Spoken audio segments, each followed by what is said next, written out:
Welcome to the NBTLT podcast with your guides to this magical journey, Lon and Zumi.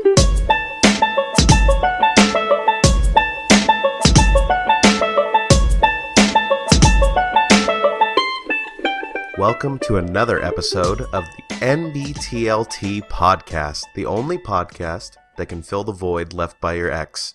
And I changed the intro today from Zumi's because his was fucking boring. They didn't know that, though. How you doing, Zumi? I'm doing well, Lonnie, but I'm still a little disappointed that you didn't use my intro. Well, you know, I don't really care if you're a little peeved, but you are the director. If you want to change it midway, you know. Do you wanna tell them what it was? Oh, it was something about nip slips and neighbors. Yeah, it was nip slips. Are they and ever there's bad? There's a reason why. Okay. Did you have a didn't tell neighbor you. that had a nip slip? No, it was actually better than that. This actually happened a couple of months ago. Okay. I think. It was one of the. It's like the second or third time I took my wife and kids to the States, and we went to, what's that place with they sell shoes? that really narrows it. You mean I Payless? No, not Payless. Journeys. It's not Sports Authority. It's Nike. It's the one where they sell a lot of sports. Foot Locker. Yeah? Foot Locker. Oh, does anybody ever shop there anymore? I don't know, but I went there. But anyways, we got shoes, right? We got a shitload of shoes. I got shoes for my wife, for myself, my brother-in-law, father-in-law, mother-in-law, my kids, and It's the Mexican way. and the girl that was attending there had this. She was like stacking all in a bag, right? And she ran out of room in the counter, so she grabbed the whole thing and put it down. And when she put it down, she was wearing a bra that was definitely not her size. And there was like, for me, there was no way to like not look at it. Sue me. You're such a creep. Dude, it was like right there. And I didn't say anything. Like, one, my wife was there. And two, like, what should I say? Like, can I have your number? Oh, by the way, nice. No, it's perky, inappropriate either way. You just don't say perky, anything. Nice little, light brown perky nipple.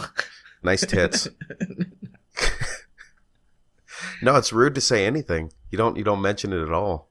I mean, even like I feel it was just awkward. Like when you see somebody like breastfeeding, and all of a sudden the baby like just does this little thing where they like overfill and they just spit the nipple out, and it just happens to be in your line of vision. You can't just go like, oh, I'm just gonna erase that nipple from my mind. Okay. So you saw a nip slip, and that's what drove you to write that terrible intro. It wasn't a terrible intro. It was me I'm wishing just fucking with you. It was me wishing for our male audience to have the same opportunity and privilege. But with my intro, don't you truly believe that we're the only podcast that can fill that void that your ex left behind? I mean, I guess. It's not very much confidence, Zumi. Well, it's just one of the things. Like, if you really need a podcast to fill out that void, then you have issues, man. Well, we do. Because we're Yeah, basically filling the void of our lives, by talking to each other for 2 hours. Yeah, but we're not making. It's not like we're making any money off of this yet. What's money? Well, I don't know what is money. Well, anything go on in the last few weeks? Since you've been gone? There's a shitload of stuff that went on in the last few weeks. Well, let's hear the beginning story that Zumi tells, because I love these parts. Well, it wasn't. There I was. No shit. There I was. No shit, huh? Well, my wifey's been really, really sick. Yours too, huh? Yeah, I think she's gonna go. I think we're gonna do surgery on her. What? Yeah, yeah, man. Fucking. What did you do to her? I didn't do shit. Are you Well, sure about that? actually, yes, I did do something. I gave her a third baby. That would do it. Yeah. That would do it. So I don't know how to pronounce it in English, but she possibly has endometriosis, something like that. But the only way that they can find out whether or not she has it is to, cut her open. Oh, cool. Yeah. Yeah. And while they were doing all the studies, or whatever ultrasounds, that they found gallstones. Oh. So they're not related. They're saying they're not related, but they are suggesting that while they're there, they might as well get the freaking rip out the gallbladder. Yeah, and it's like and like she had him before, and we did like this alternative remedy, and it worked, but she said she doesn't want to do it again. So we have an appointment on the 4th to determine whether or not it'll be prudent to do both at the same time. But we'll probably book her within the next couple of weeks. And you're going to a hospital down in Mexico? Yeah. And they don't celebrate the 4th of July? Well, no, we got the gringos coming down here. So you might actually hear fireworks in the background. Really? Yeah, they're starting, now. Wow. I truly believe that surgeons are a lot like mechanics. It's like once they pop the hood, they look for all this other shit. It's like, hey, while we're down there, we might as well take this out and put a new one in. And yeah, so the gallbladder. Christelle had that taken out. Did she now? Yep. No fun. Yeah. Like right now, there's no complication. There's no pain like in the in that section. It's all, down there. Down there. Yeah. Like I said, I don't know how to say it in English. It's endometriosis, something like that. But it's no joke. It's just constant pain. So yeah. Poor thing. Well, maybe they'll give her some oxys. Yeah, and no, they can't even give her that. It doesn't do anything. Well, shit. Like get no joy out of this. No, it doesn't. Like pills, like painkillers, doesn't even like knock her out. The pain is so intense that it's just like, it's just time, Well, that sucks. So, are you a homeowner yet, or no? No. Now there, Dude. some of the rules changed, so we have to go through all the paperwork again. Trump made a few changes with the housing and how VA does their loans. Oh yeah. So we have to go through the whole process. So how do they do their loans now? I don't know. There's a bunch of stuff that changed, not necessarily for the worse, but it'll take a little bit more time, which actually gives me an amount of time to be able to finish up some school. And Christelle's pretty much almost done. She has a week left. Nice. And see, I put her to work, man. Well, I'm almost kind of afraid to send her to work because she's been out of, the workforce for so long. So it's just, if she makes more money than you, then fuck that. She's not going to make more money than me. You don't think so? No, I'm the man. Dude, I can't wait for Anna to go back to school and become a lawyer, and you'll be a stay-at-home daddy. Yeah, fuck that. I'll take care of the kids. Shit. You can take all the breadwinner jokes and stuff like that from your friends. Yep. Like me. I'll be like, oh, but does your back hurt? Because mine doesn't. Did you golf this week? I golfed 3 times this week. Well, you see that? That's a Rolex. My wife got this for me. What did your wife get you? Oh, nothing. That's right. She doesn't work. Oh. She's my sugar mama. Oh, she's giving you shit for buying that 6-pack of beer that you guys really can't afford, but you're still drinking it right now. Oh, that's such a shame. You're so cruel, Zumi. No, I'm keeping it real, man. Would it be a nice change of pace to be able to get Christmas gifts that aren't from you? Yeah. Like they're from somebody else's money.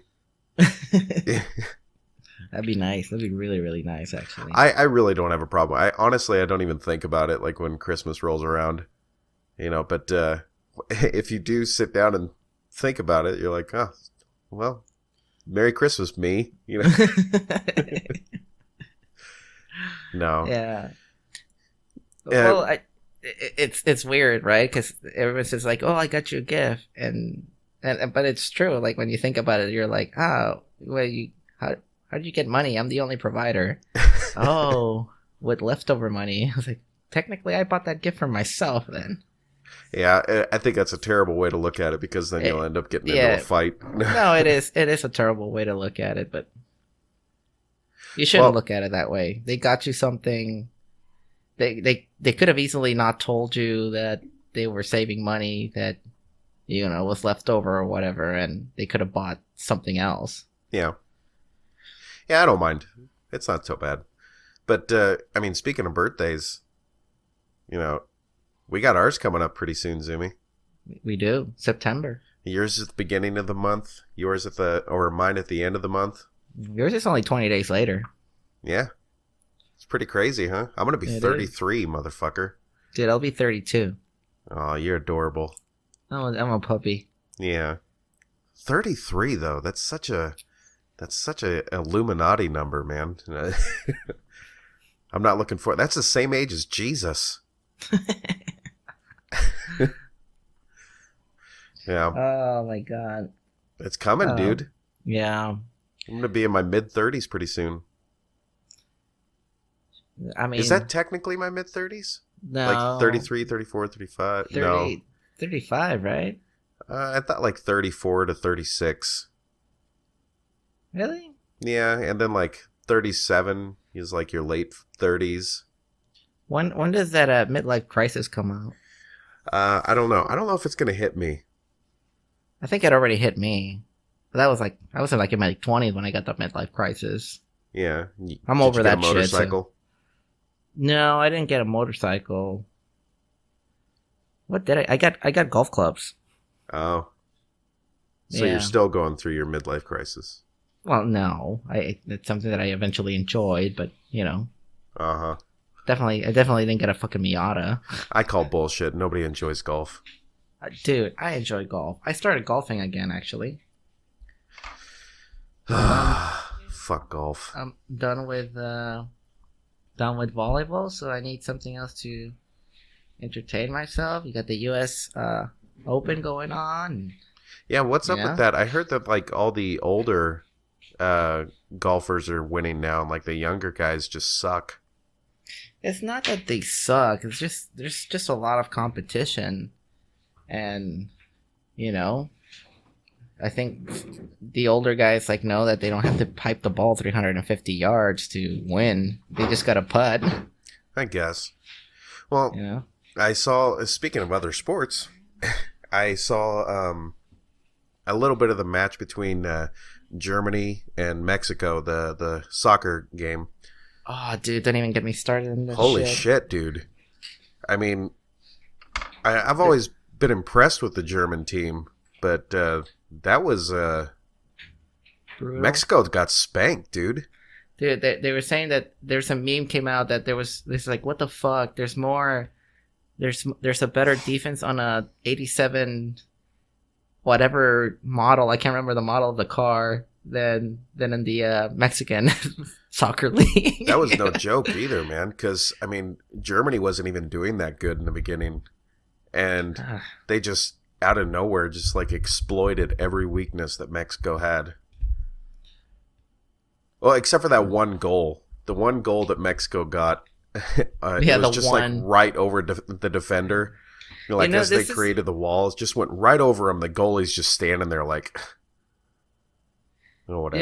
There's this one thing that I like about Mexicans, especially soccer fans, is that when Mexico wins, they're all supportive and whatever.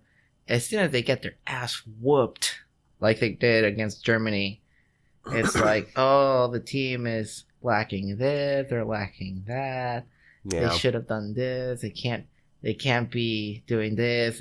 This team is a freaking embarrassment to Mexico. Yada yada yada.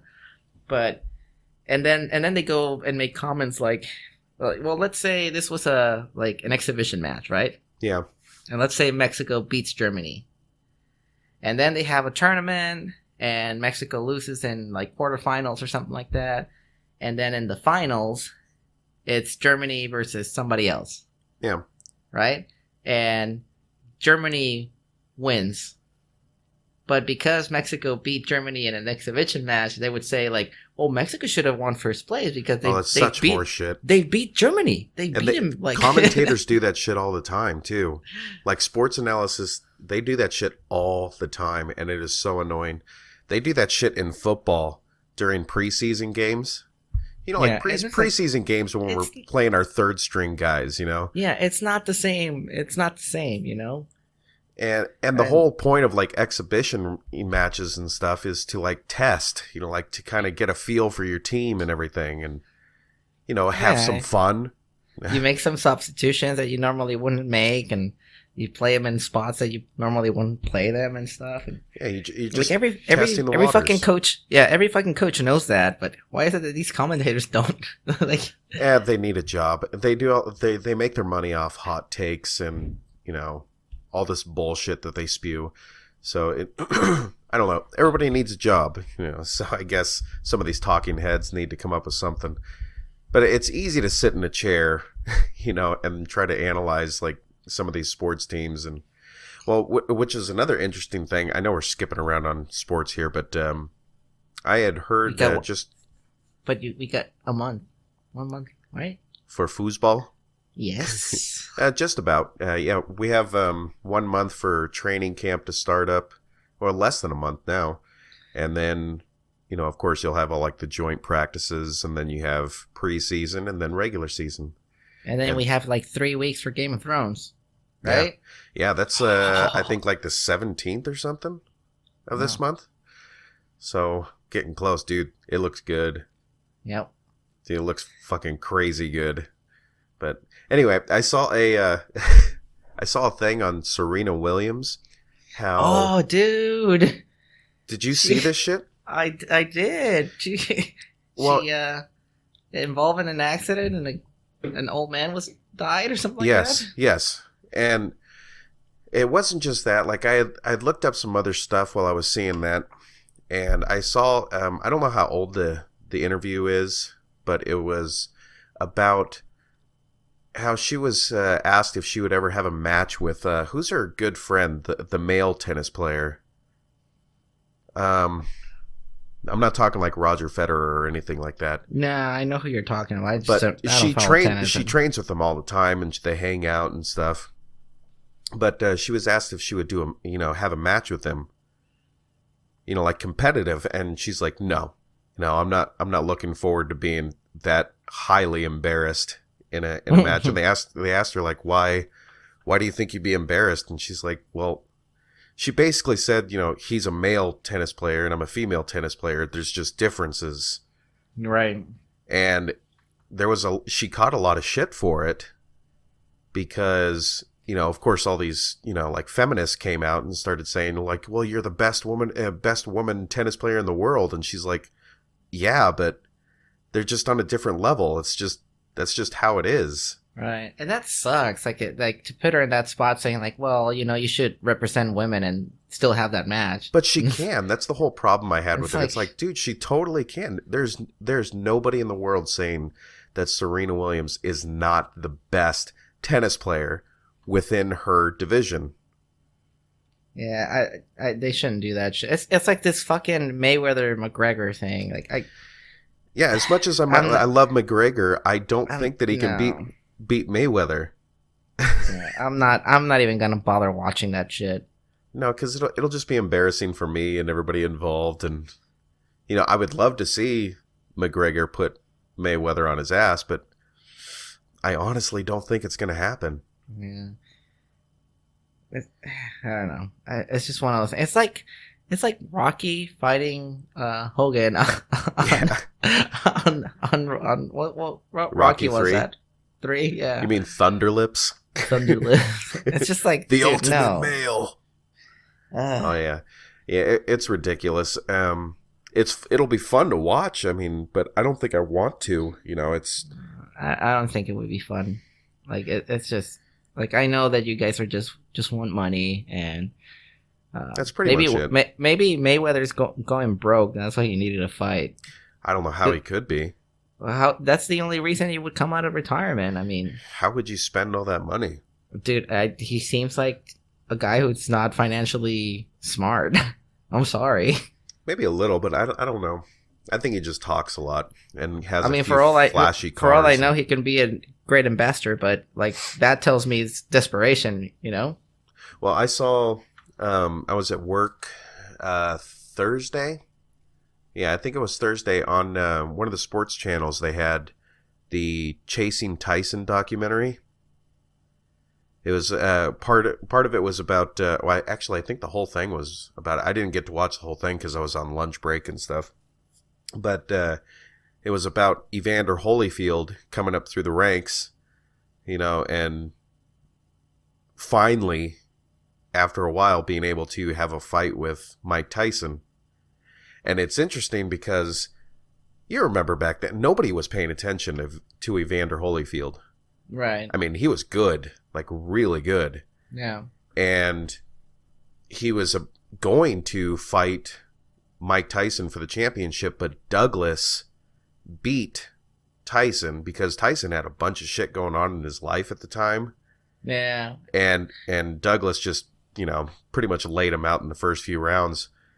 And so, of course, Evander's pretty pissed off. He's like, well, shit, we're going to make a lot of money fighting Tyson, even if I lost. I think it was like $12 million, even if he lost. And now, you got to do the whole thing over again. You got to do all the promotion differently.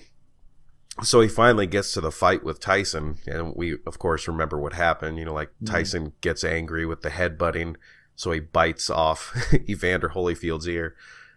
And then Evander proceeds to beat the ever-living shit out of Mike Tyson. But it was interesting to see because the thing that I thought of is like all of these athletes that are unknown that are either hindered by someone else in that position or they just don't have the showmanship to kind of like put themselves out there. And right. It's interesting to see a lot of these guys, like later on they'll get recognized. Yeah. But I think it sucks because late bloomers, Yeah, I think it sucks because Evander Holyfield still isn't even talked about that much. Yeah, and I don't know. It's. I mean, I like Evander. Like I played his video games in Sega Genesis when I was a kid. Oh hell yeah! So I knew about him, Yeah, and I thought the interesting thing about the duo of like Mike Tyson and Evander Holyfield is Mike Tyson talked shit about everybody he fought, right? Right. But with Evander Holyfield, he didn't really talk bad about him. Like he always talked about how much he respected, how much of a good fighter he was. Like he says, I still think I can beat him. He goes, but I got to respect how much talent he has. It was just kind of weird to see Mike Tyson talk like that, especially back then. Yeah. Before he, his daughter died and all that stuff. But they didn't give him his license to that. He applied recently. Well, not recently. I guess it's been a couple of years, but he was trying really hard to get his boxing license again. Mike? Yeah, they said no. I'd still be afraid to fight him. I don't care how old he gets. That's like George Foreman. Did you ever see the fight of? I think it was an exhibition fight with George Foreman and Tommy Morrison. No, dude. Okay, Tommy Morrison was the same kid that played Tommy on Rocky V. Right. And it was an interesting fight because George Foreman, I mean, he's like, I think in his late 40s or something when he does this exhibition fight. No, everybody knows he's not going to win. But there was always that question, like, what if George Foreman gets Tommy on the ropes? Like, if he just corners him and gets a few good hits. I mean, because George Foreman, his hit was like a freight train. if he connected, you could be in big trouble. Well, it was fun to watch because Tommy, for a big guy, he's pretty fast, and he's just kind of weaving in and out, and he's getting his hits on George, and finally George kind of shoves him, and Tommy goes back into the corner, and George Foreman just lays a right haymaker right into Tommy's chin, and you see this look on Tommy. He doesn't get knocked out, but Tommy's just like kind of shaking his head, and he's like, "Oh fuck!" And he's doing everything, like he's trying to get out of the corner and stuff, but you can see the panic on his face. Like, dude, that was the hardest I've ever been hit by this old man, But there's not too many of those guys left anymore. In fact, I would argue that there's no more good heavyweights anymore. What? Yeah, I mean, I think the last guy that was decent was Lennox Lewis, and I don't even think he was that good. Mm. But the age of the premier heavyweights, I think, is long gone. It'll happen again, but the thing is, like, I think everybody, or a lot of people that were in their 30s way back in the day were probably saying the same shit about the people that was. Yeah, but it's like it's like saying, like, like there's never gonna be another Tiger Woods, and I'm like, yes, I agree that there's only one. I think there's gonna be somebody better. It's weird to look back on the career of Tiger Woods and see him now, and because it seems like it was just like a flash in the pan type of thing, but he was good for a long time. He's still good. What are you talking about? Of course he's still good, but he's not what he used to be, But dude, like, I'm just saying, to consistently make the cut. Yeah, that's hard. To consistently make the cut as much as he has done, it's like, and then for people to say, like, oh, well, he doesn't even make the cut anymore. It's like, dude, how many fucking pros do you know would, like, make the cut, like, every single fucking tournament that they went to? Oh yeah, and even if they did do it at an old age, it's like they had this gap in between where you didn't see him for like a decade. Yeah. And then, like, they showed up one day and they're like, oh shit, he's back, and he's doing his thing. But Tiger Woods is always there. Yeah, I understand that. But the thing, and I'll always go back to it, and people can get pissed with me, about this, but with Tom Brady, I still don't understand how that motherfucker's still playing elite football. He's 40 years old. I know, but that's an example of somebody who actually, takes care of his body, does what he's supposed to be doing. I'm pretty sure, like, his weight training and all that stuff, he doesn't do it. He's not under that philosophy of, like, the no pain, no gain. No, he does that long stretch or quick twitch or whatever muscle exercises. It's like, because exercise doesn't have to be painful. No. On the contrary, if you feel pain, you should fucking stop doing what you're doing. Yeah. It's your body telling you to stop. But so it's interesting to see those guys. I actually think Tom Brady can go, like, at least for 4 more years, provided that he. I think he could too, but I still think that I've been saying this for a few years, but I still think that there might be a drop off. But every year I say that, the dude just gets better. Yeah. So it doesn't make any sense. And that's how it's supposed to be. Like, to me, it makes sense, right? Like, I hate when people say, like, oh, as you get older, things get worse. And I'm like, no. If Kung Fu movies showed me something, was that the older the guy, the more... The scarier. The scarier the he was, right? Because all these fucking masters, they know they're masters for a reason, right? Yeah. So why is it that... Why should it get worse? If anything, you should get better at it, right? I would suppose so, but... It's like they say, like, oh, after you get married, like, forget about your sex life. It's like, what the fuck are you talking about, dude? Well, I think there's a fine line with that. Like, with Tom Brady, like, if you say, compare Tom Brady with John Elway. Now, John Elway, fantastically talented quarterback, one of the best. Didn't have nearly the career that Tom Brady did, right? But... he also wasn't doing the diet.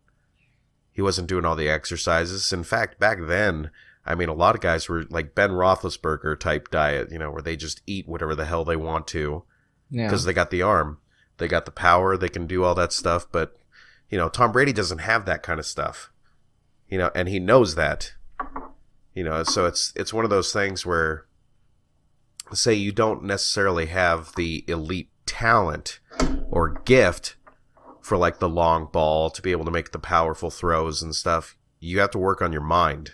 You have to know the game, and you're also going to have to take care of your body, because if you're going to do this for a long time, I mean, that's your ticket. But there's not a lot of guys that can do that, especially in football. I mean, you don't see rugby players going for too long. No, I mean, rugby in itself is brutal. Yeah. Especially it's rugby like sevens. I've been watching like rugby sevens. I see rugby as an organized brawl. Oh, yeah. Have you actually ever tried to learn some of the rules and stuff? Nah, fuck that, dude. I spent 10 days in Australia, and I guess there's different type of rugby, right? We get rugby sevens is fucking awesome. And then you got Australian rugby, and it's like the rules are different, and I couldn't figure it out. I couldn't even figure out how they scored, to be honest. Yeah. Well, I watched, all I know that every time they collapse, it was just like somebody was like bloody. Oh yeah, and the guys will just pop right back up, and they'll just keep running. You're like, what the fuck, man? And those big Samoan dudes. That's like some of my favorite stuff to watch. Is watch these huge Samoan rugby players just blast people. Ugh. But and I've heard a bunch of people say, well, why don't we just make them play American football? It's like, because it's not the same. It's like it might be, similar with the hitting and all that stuff, but there's so many differences, like in the theory of the game. Like they just had that what is it, Hayne of the 49ers. He used to be a big Australian rugby star. Yeah. And he became the running back for the 49ers. Yep. And he wasn't bad, but it's just different, Yeah. I mean, because believe it or not, running backs have routes, and it's not always the same. Rugby's completely different. You can kick the ball in rugby. Well,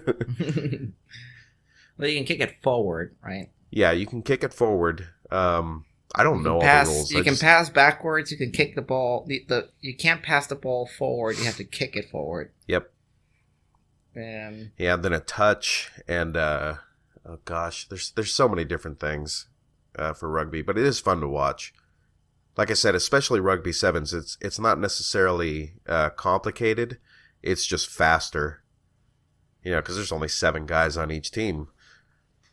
But hell yeah, rugby. Love it. Yeah.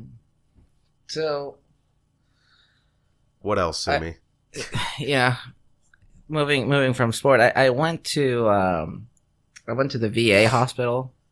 Oh, I'm sorry. 2 days ago. Because I guess I have my healthcare stuff, but I never went to register. Yeah. So it's I've had it for like the past 3 years or so. Maybe more. And I didn't know that I had to go get an ID. So I go into like the enrollment and member services area, and I see the guy, and it's he's Mexican, so I'm like, all right, I got a comrade here. So I pretty much told him like, yeah, so I guess I have my thing. I've been getting my 1095 or whatever the form that says that you have healthcare, so you don't get screwed or penalized. Yeah. With taxes. But I was like, but I guess I need a picture ID or something like that. And he's like, oh, so you just never register? It's like, no, I try to do it online. And he's like, no, like you can't fucking do it online, dude. Like nobody can. I'm like, oh, okay. I don't feel like an idiot now. And so he's like asking me all these bunch of questions, filling it up, and it's like, did you bring your DD-214? And I'm like, I didn't know I had to bring one. And he's like, nah, I can look you up. I just need your name and your last 4. And I'm like, all right. And so he's like verifying my info. And then he's like, does your mother have the same last name as your dad? And I'm like, no, it's Barba. And she's like, oh yeah, that's a Mexican. I'm like, no, definitely not. So then he's like, oh, well, I gotta ask you a series of questions to finish the registration. And I can tell he looked a little uncomfortable. Yeah. And I was like, all right, yeah, sure, whatever. And then he's like asking me, it's like, yeah, what's your full social? Your name? How do you spell your name? And then he's like, do you identify as male, female? You're like, oh boy, here we go. And well, here's the thing. I start cracking up. And the thing is, I was wearing my pink golf shirt that I have for like the breast cancer. Yeah. It's an Adidas polo shirt, but it's all pink. And he's asking me if I identified as male, female, or something else. And I'm like, let me just state that this is just a golf shirt. All right. And he's like, oh, no, I got you, man. I got you. He's like, so male. Oh, man. And I'm like, so it's come to that, huh? He's like, yeah, dude, like we just started 2 weeks ago. It's now policy of the VA that we have to ask like your prefer, I guess, gender. Oh my gosh. And so he's like hooking me up with my primary doctor. He's like, so do you have any preference of your doctor being male or female? And I'm like, can I get a transgender? He's just laughing. I'm like, no, I'm joking. Like, no, I'm an equal opportunist. I really don't care. But yeah, give me whatever you got, man. Dude, I can't believe it's come to that. Like now you make their job uncomfortable, you know? Yeah, and like shit, I felt uncomfortable for him that he had to ask me that. Well, I think the weird thing is that before, I mean, let's just say you had a dude that kind of looked like a chick, or a chick that kind of looked like a dude, right? And you weren't sure. I mean, it was uncomfortable then. You just asked for the fucking driver's license. But it was a 50-50 chance, you know? It's like, and now, you know, what is it, like a 5% chance? Yeah, now you don't want to offend somebody, or now you're afraid of getting sued for calling somebody a man when they're like, oh, no, I'm a woman. It's like, all right, dude. Well, hey, I'm going to take a quick break. I got Stelly calling me, asking me what I'm doing, so even though she knows. So I'll be right back. All right. And we're back. Sorry about that, folks. So what were we talking about? I don't know, but I just saw the funniest meme. You know Pedro from Napoleon Dynamite? Of course. Vote for Pedro. Right? So because they're having all these, like, the fireworks and stuff that I was talking about, it has a picture of Pedro and it says, nah, bro, I don't speak Spanish. It's all these fucking Mexican that think they're American and they're celebrating. Oh yeah, yep. It's funny, dude. Like I said, we the Mexicans are not happy. So when is California becoming Mexico again? I don't know. I think it already is, right? Well, the southern part. You know, everywhere from right below San Francisco. Yeah. Oh my goodness. So yeah, we got VA troubles, talking about sports. Well, it wasn't trouble. It was just weird. It was awkward. It was a little awkward. Yeah. But I got my shit ready, so yeah, I got an appointment next week and I'll have a doctor. Well, I had to you know, of course I'm in school and I have to deal with the VA with the benefits and all that stuff again. And I forgot how, not lazy, but how much they just don't give a fuck.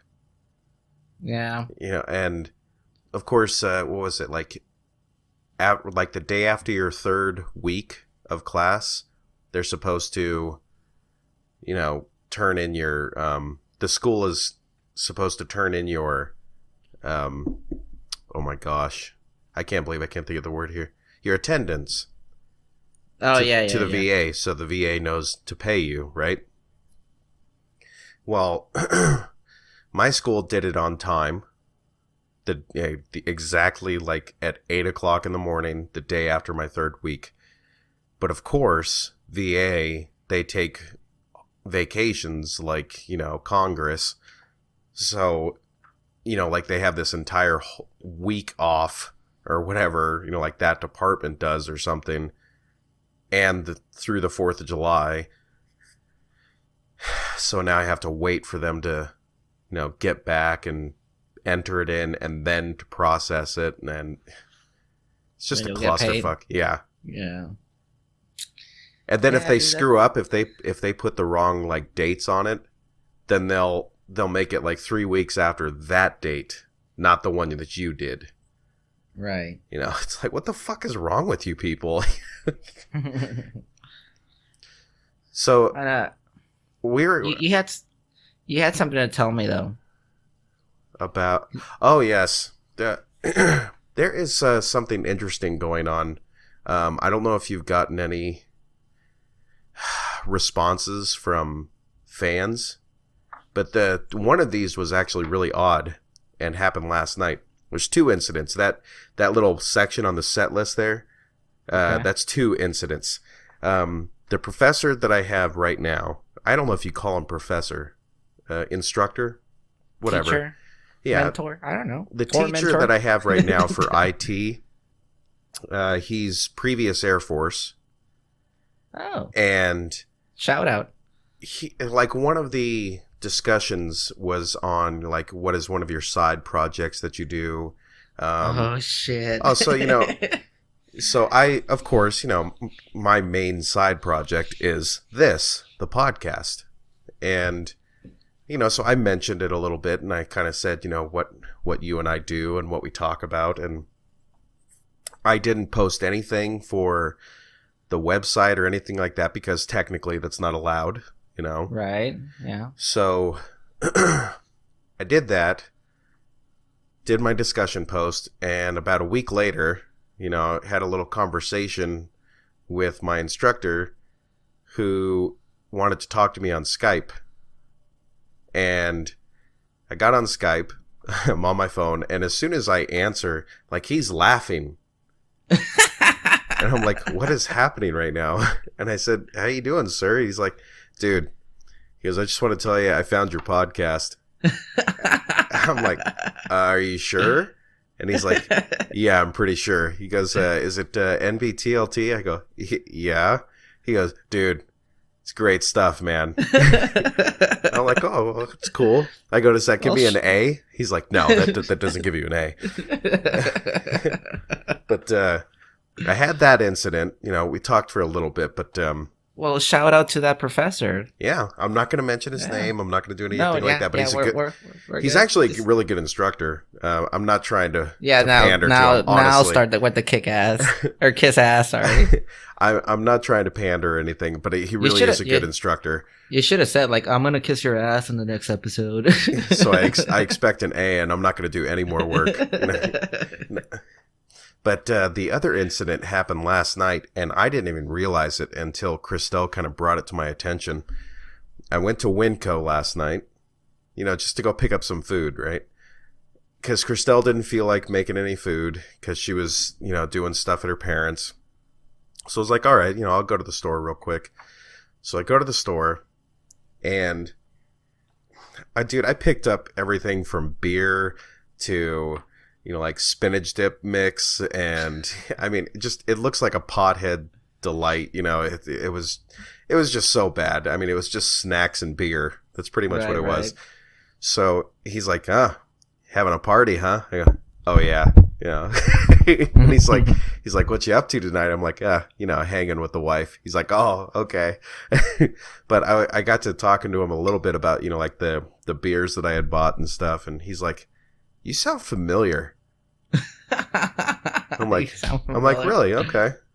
I go, is that a good thing? He's like, yeah. He goes, I'm trying to figure out where I've heard you before. He goes, do you do anything? Like, do you talk on the radio or anything like that? And I didn't even think about it. I just went, no, I don't talk on the radio. I'm not. I told him, I'm like, dude, I work at the transit authority. You know, I'm just some douchebag. You know. And I got home and I told Christelle about it, and she just kind of looks at me with wide eyes, like, think about it, Lonnie. I'm like, oh shit. And she's like, yeah. I'm like, you don't think that's it? She goes, well, you and Zumi have very distinctive voices. And I'm like, you know, that might have been it. But I coupled that with the fact that we, like, literally just passed 1,300 downloads. Wow. Like, let me, I'll look at it right now. Oh. When is our anniversary, by the way? Oh, dude. Oh, shit. Are we already past that mark? Have we already been doing this for a year? No, I think we've been doing it since November. So, we've actually been doing pretty good. I mean, right now we're at 1301. Excuse me. It went up a little bit since we started recording. 1 by 1. Yeah, so... But, I mean, obviously those aren't huge numbers compared to some of these other guys, you know, like Joe Rogan and stuff like that. But you know what? But that's we've discussed so far, this, you know. Yeah, we've discussed this. I've been in contact with people that have done multiple podcasts and who are actually kind of annoyed. Multiple keyword, right? Yes, they're actually kind of annoyed when I told them like how many people we had listening to us, what our audience growth was, and they're like, "How the fuck did you guys get that?" and I like I told them before, you know, it's like, honestly, we just tell people.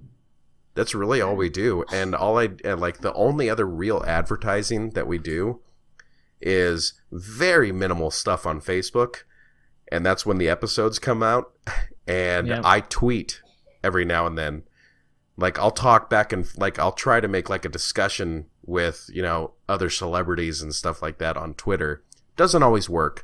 Sometimes it does. You know, Ben Bailey, I'm looking at you. And, not to name drop or anything, but, you know, we do pretty good. I'm actually surprised. Well, not surprised. I'm not trying to be a dick to you or I, you know, but, it's cool that we've come this far just in a few months. Like, how, I mean, what is that? Since November, it's that's 8 months. 8 months, and we have over 250 people listening. And like I said, that might not sound like a lot to some people, but we're nobody. Yeah. You know, so we're doing pretty good. Considered, yeah. So, I mean, it's hard, by the way. It's kind of like the whole. I mean, not that I'm saying, but it's kind of like the elections. Oh yeah, you definitely. Know, it's like when Trump, like everybody, it started like as a joke. Yeah. Right. And for us, it kind of started like a joke. We just play with the idea, and I'm like, let's just do it, and let's just record our conversation and see where it goes. Yeah. Well, we basically made that pact, you know, like it was going to be like, let's just talk like we do when we do on the phone, and see how it goes. And for the most part, that kind of forum kind of stayed. Yeah, you know? I mean, this is how we talk. I mean, granted, we don't do a lot of name dropping here, and we definitely Keanu Reeves. We definitely stay with, you know, like our sort of set list, a sort of structure to our where this conversation goes. But for the most part, this is how we would normally talk on the phone, and we would spend like 2 or 3 hours. Oh, dude, I'm not gonna say where I was talking to you when I was talking to you on the phone, because I don't want to get in trouble. Probably taking a shit, right? No, but I mean, you and I mean. There was a long time there where we didn't really talk that much. I mean, we had, what was it, like a year and a half, 2 years? Yeah. Where I think I only talked to you on the phone maybe once or twice. And then out of nowhere, we just kind of like got back into it because, you know, of course I miss you, Zumi. I miss you too, Lonnie. And actually, that is something else I'd like to announce is that I've kind of gotten back in touch with my old friend Curtis. And I felt, I remember, dude, I felt so bad. Like I'm the worst friend in the world to Curtis. Like okay, here for example, Curtis has gotten married. He's had, I'm pretty sure, 2 girls. Oh, congrats. Yeah, and they're gorgeous, beautiful kids. Got married to a wonderful girl. And the thing that's shitty on my part is that I really did and still do consider his mom like my second mom. And of course, his dad was one of the coolest guys I knew. You know, just a fantastically talented guy on, you know, with instruments and stuff. And I felt so shitty, you know, for this entire time not talking to him. And I know that there's like a guy code, you know, like, you know, you kind of get a little bit of a break because guys just don't do that. But Curtis, if you're listening, I really do miss you, and I really am talking to you because I missed you, bud. I really do. But we need to get Curtis on the podcast because there's so many good stories from like being a teenager and stuff that we used to do shit, like almost burning down the desert and, you know, things like that. But yeah, so there's a little high note. I got back in touch with my old buddy. Oh, that's good. But I just want to let you know that doesn't mean that replaces you, Zumi. It's kind of hard to replace me. I mean, it is. You're the biggest asshole I know, and I love you for it. Oh man, that's funny. So, have you seen American Gods, by the way? No, but I have seen the like the stuff on TV, like the little spots and stuff, and I don't know really what it's about other than there's like these superhumans. Yeah, they're gods. They're not gods. It's really weird. Well, they're not gods because they can die, I guess. Yeah. But there's a cameo by Dane Cook. No shit. Yeah. I mean, it's not like it's kind of a serious role for him, and he's only in there for like I think maybe like an episode or 2 for like a couple minutes, but it's a really funny scene. So if you haven't seen American Gods, spoiler alert, I guess. Yeah, but for me. I want to tell you, Lonnie, because now you're gonna watch it. Well, okay, I'll watch it. I am kind of in between television shows, so I might as well. Okay, well, it's on Stars, and so there's a lot of. It's like Spartacus, right? Oh, so there's a lot of boobs and stuff. Well, there's not a lot of boobs, but there's boobs, there's sex scenes, and you know. Anyway, it's a weird show. Like I got into it. I can see how people would be like turned off by it, but anyways, like the show starts like this. You have a guy that's in prison, and all of a sudden he's getting an early release because his wife just died. Oh. So during the first episode, he's trying to get a flight to go to his wife's funeral, and the lady there doesn't get him into a flight until he makes him wait for like till the next day, and he's just having a miserable fucking day, right? Yeah, that sounds terrible. So anyway, when he finally gets there, he goes in, and you know they have the wife on the casket or whatever, and she looks, you know, like pretty and stuff, and he sits there and he stands there right next to a girl that he knows, and ends up being like the wife of his best friend. So then you find out that his best friend and the wife died in a car accident. Like they were driving together, and they crashed and they died. So the character happens to be Dane Cook, of course, the best friend, right? So he's like saying like, "Hey, I'm gonna be here for you. Like we're best friends and stuff. He was my best friend, and she was your best friend and stuff." And then she looks at him, and he's like, "Oh my god!" And his name is Shadow. He's like, "Oh my god, Shadow! Nobody told you, huh?" And he's like, "What?" It's like, "Your wife died with my husband's cock in her mouth." Oh man! Wow. So she then goes on saying that, like, they almost asked me if it was they asked me if I wanted to what I wanted to do with it, and I as tempted as I was to tell them to leave it right where they found it, I made and buried my husband with it in a special little place. Oh my gosh. Oh my god. That's all I'm gonna give away but it's funny as shit though. I'll have to watch it now. Dude, it's fucked up, but it's funny as shit. Okay, I have a question about the whole Spartacus series. Now, granted, He dies. They all die. you probably feel the same way I do. That was it. Who was the first guy? The guy that died of cancer. Oh, Andy Whitfield. Dude, he's such a good actor. Dude, like fantastic actor, right? Come on. He had so much potential. If you haven't seen it, there's a movie of him. It's called Gabriel. Yes. You seen it? Yes. Yeah. So if you haven't seen it, check it out. I mean, it's kind of low budget.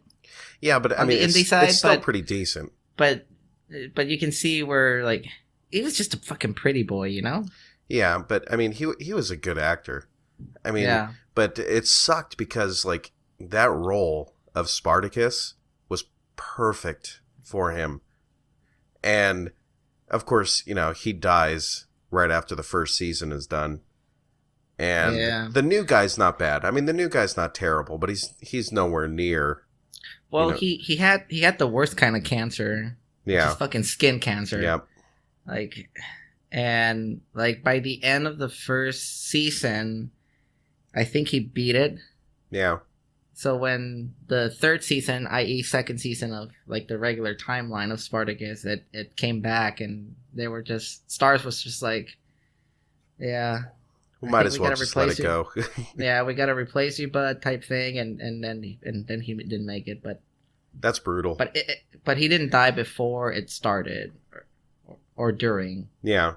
Right? Well, no, he died during. Yeah, he died during the second. Yeah, he died during the second season filming. But that show. Because he still made a cameo on the first one. Yes, he did. Right? The only issue I had with that show was like the selection of the other actors. Like I didn't have a problem with them. Like they were okay. Like Barkus. And, Crixus was kind of like a shitty actor, but I think he was like a porn actor before, wasn't he? I don't know. I like him, though. He's an Arrow. Yeah, yes, but he ended up like becoming like a better actor as the series went on. It was actually really cool to watch, but, I mean, so much sex and boobs. Like, so much. Like, ridiculous amounts. So much so that even Zumi would probably go like, kind of had enough of the sex. And fake dicks. Yeah, lots of fake dicks. Especially that one dude. Remember the dude that got it cut off? Yeah. Oh. It's like, dude. I know. We're totally freaking out the listeners right now, but it's actually a really good series. They're going to be like, motherfucker, I haven't seen Spartacus. But I still don't think that anything tops the fight with Theocles. Is it Theocles? That was badass. Dude, and I both like Crixus how and Spartacus fight this giant of a man. Oh, it was a good show. Yeah, that was really good. It was brutal, though. I like how they ended it, too. Like, the guys could have said... The guy said, like, we could have dragged this out for, like, 2 more seasons, but... it wouldn't have felt right. I think God, who was it? Who was the villain? He wasn't really even a bad guy, either. The general. Yeah.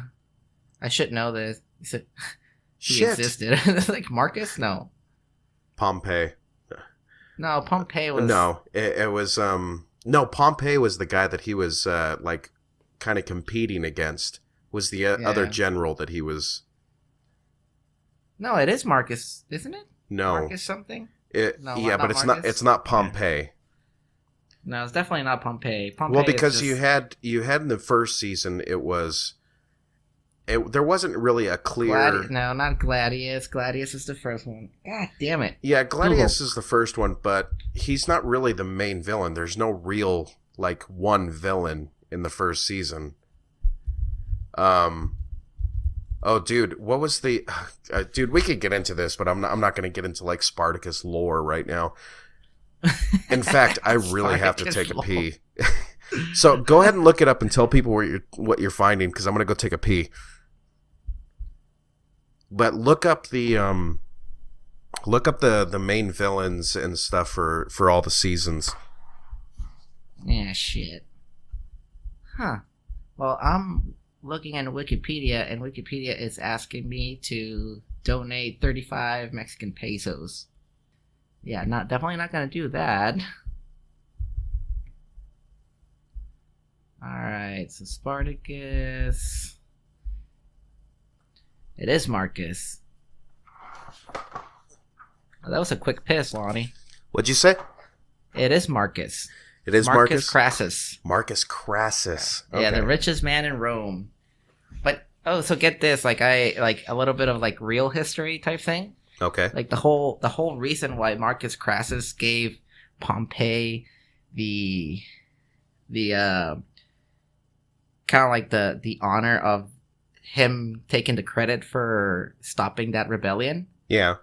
Was because there was no fucking honor in slaying slaves.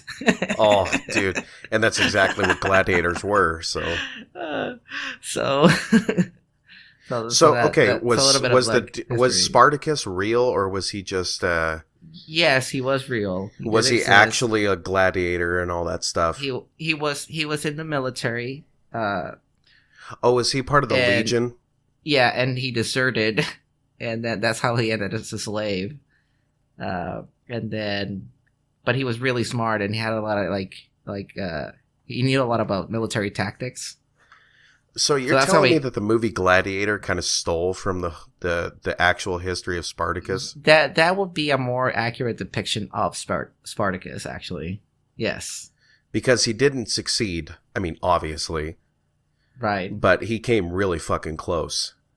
Because, dude, I actually do remember some of this, because wasn't there that huge battle for... like the slaves almost took over the entirety of Rome.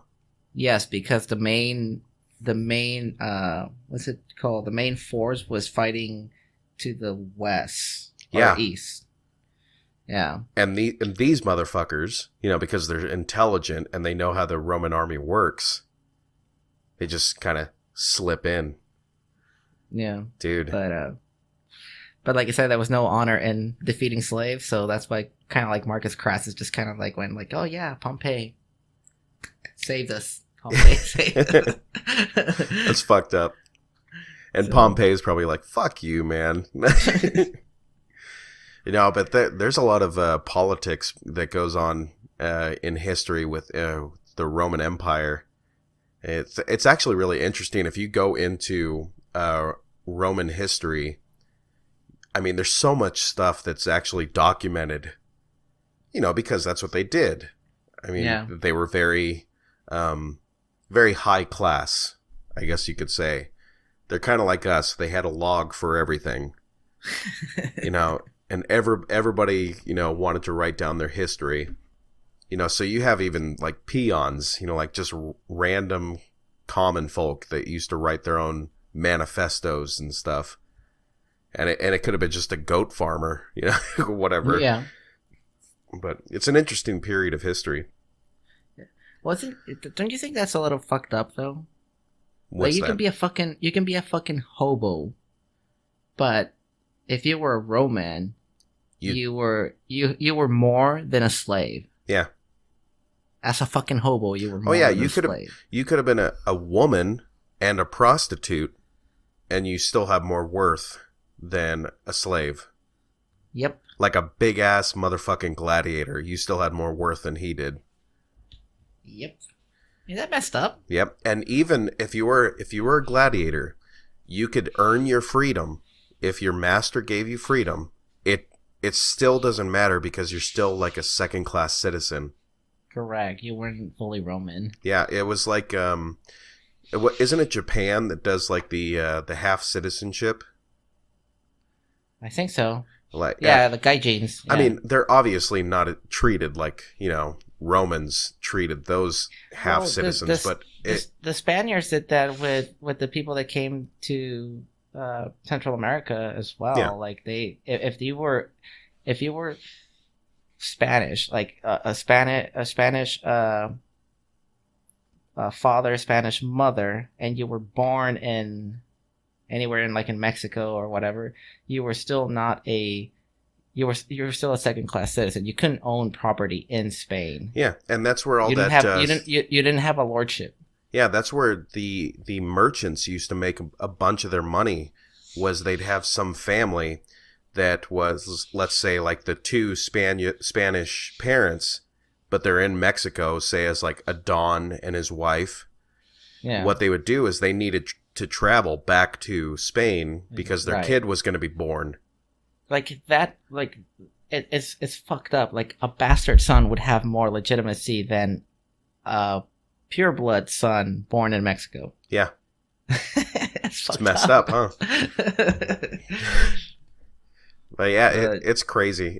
I think it's fucked up that we don't teach as much history now in schools that we used to. Yeah. You know. Well, I mean, a lot of this it's useless information if you think about it. Some of it is, but I mean, you can always use the phrase, you know, those who don't learn history are doomed to repeat it. What do you talk about? Well, it's if you're not looking in the past of what we did, it's the same thing that's happening right now. Let's say, you know, you have a lot of people that are wanting communism. That's like a big thing right now. People are wanting communism again, or socialism, which is essentially about the same thing as communism in most ways. And people are wanting this. They're screaming for it. They saw Bernie Sanders, let's say, and they think that socialism is the best thing since sliced bread. If you think socialism is awesome, I challenge you to go to Venezuela for about a month and live how they live, and you tell me if socialism is good. I would say that socialism, I'm pro-socialism in just two fields, and that's healthcare and education. But even then, you know, like that's fine. That's perfectly fine. But people have to realize that you do have to pay for it. Yes, to a certain extent. Like I said, I don't agree that if somebody just is not cut out for academics, then you shouldn't force them. And that's what the system does, at least here in Mexico. Oh, yeah. And because if you think about it, most entrepreneurs they're high school dropouts. Yeah. Well, that's the whole thing with that is, I'm pretty sure it was Einstein who was the one that said, Einstein, of course, who was terrible in math when he was in school. Obviously, he's not terrible at math. He just didn't fit in the system. You Correct. know, and the thing that I'm pretty sure, like I said, I'm pretty sure, don't quote me on this, but I'm pretty sure it was Einstein that had once said something along the lines of, you know, we need to bring back masters and apprentice. Because if you don't, what's the use in any of this? Yeah. Because the whole thing with having an apprenticeship program, people think the public school is awesome. And quite honestly, it's shit, because the way that we used to do school was there was really no age, right? I mean, you'd go to school and everybody was there.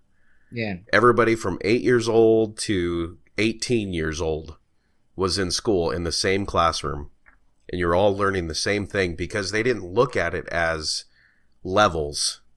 It's like, no, you need to learn this stuff. We don't care how old you are. You need to learn it. And it could have been difficult, and yes, they spent more time with some students and everything, but the thing that has always worked was the apprenticeship program, where, say, you have one master, and you can, the best way to illustrate that is like a blacksmith. Like, you have one master and like 3 or 4 apprentices, and he would take them in, and his whole job was to feed that kid, you know, make sure he got his food, his shelter, and he was taught how to do the craft. And that all stemmed from, like, how do they choose which kids are going to go into those apprenticeship programs? Well, they all had a basic education. They all had a basic education of, basic arithmetic, a basic history, basic sociology. And once they had that, you look at all the things that the kids do well at. Let's say there's one kid, he sucks at math. But God damn it, that kid can build a table. You know what I mean? Or holy shit, that kid just loves to clean stuff. Or, he likes to work on cars. Or, he likes to do this, he likes to do that, and he's really good at it. That's how you decide to put, where that kid wants to go as an apprentice. Yes. And the only downfall that had, and it does have a downfall. It happened in Mexico with shamans. Oh yeah. Was that if you have a select number of people following your teachings, if you die, that's fucking it. Yeah, and that was the whole importance of they made a point to say that we've made the mistake of saying that there's one guy. Yeah. Where there's we need to have a group. And it's the same thing. You can't have one teacher for 100, 200, 1,000 students. That's impossible. No. I mean, even in coaching, like for example, like volleyball, like we don't take more than 14 kids. Yeah. 14 kids seems like a good number to manage. Like even in football, how many kids do they grab? It depends on the division, the type of school, but I mean, no more than 90.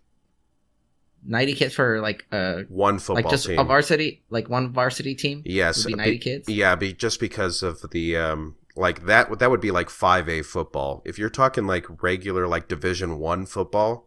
Yeah, let's say Division 1. Maybe like 40 kids.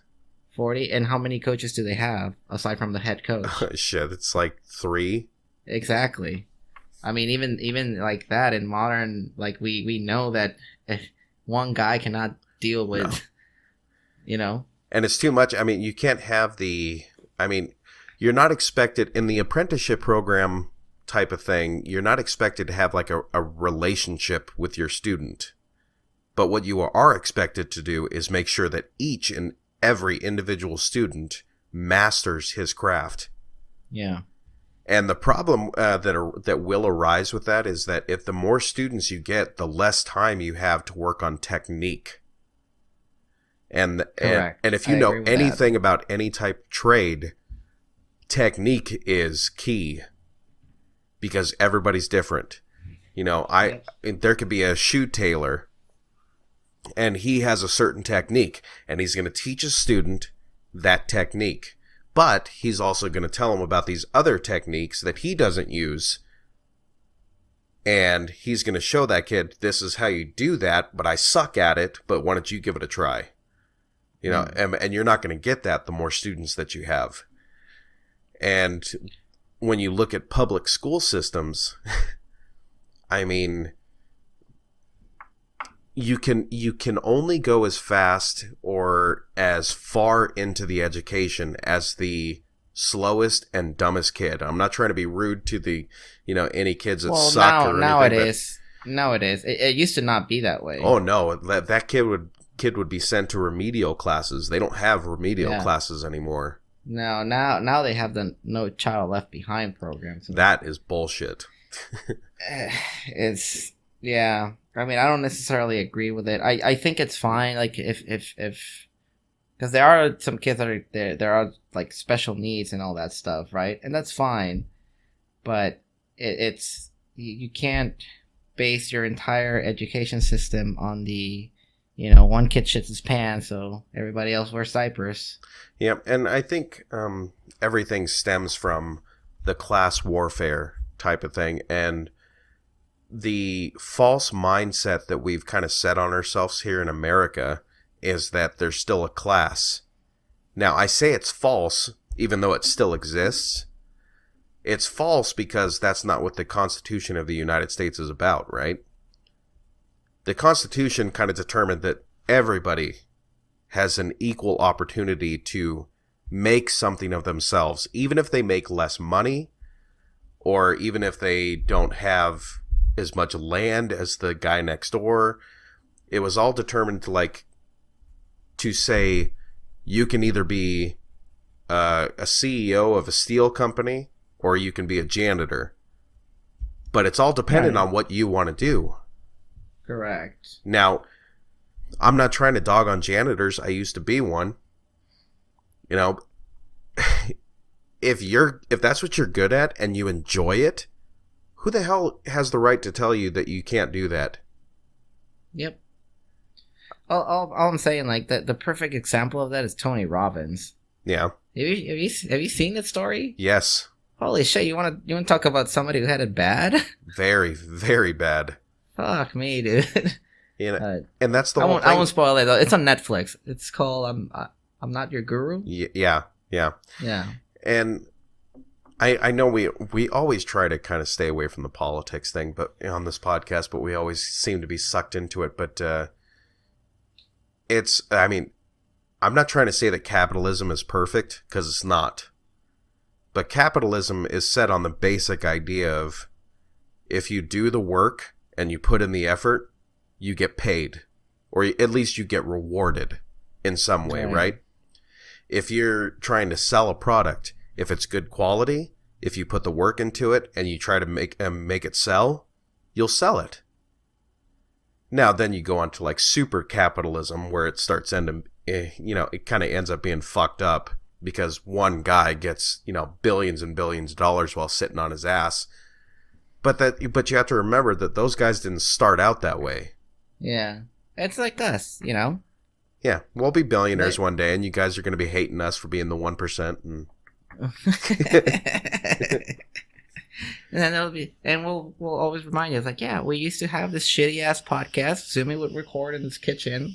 You can hear all the fucking echo and his kids screaming in the background and crying and shit. And yeah.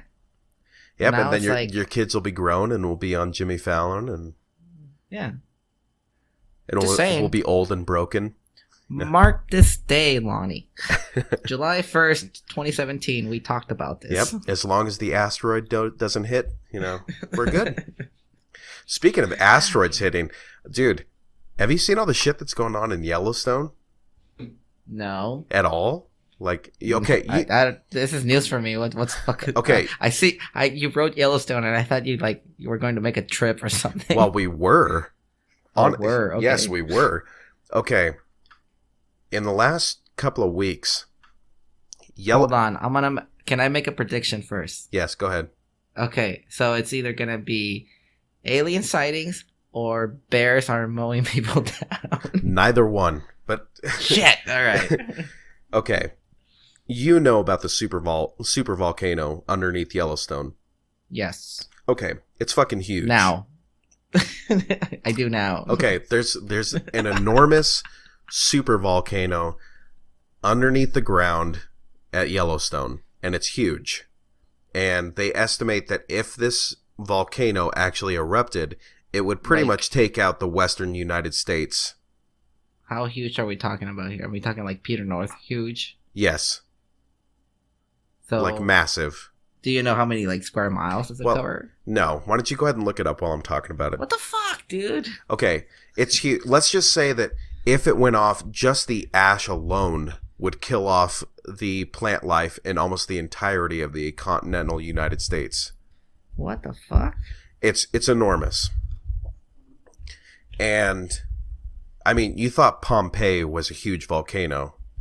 This thing makes Pompeii look like, a science project. And what's been concerning, and why I say we did have a trip planned to go to Yellowstone, we were going to go camping there this month. We're probably no longer going, just because it really freaks out the wife that in the last few weeks they've had thousands of earthquakes in the area, and they've been having a lot of activity under the ground with tectonic plates and stuff. And scientists are now telling people and scientists, meaning geologists, are saying, don't come here. Like, I mean, it's, if you were there when it went off, I mean, it's pretty instant. You're going to die. You're just going to die. So we're probably going to end up going to the coast or something like that where you're not going to be safe anyway, but it doesn't matter. But, okay, can I make a stop? Go ahead.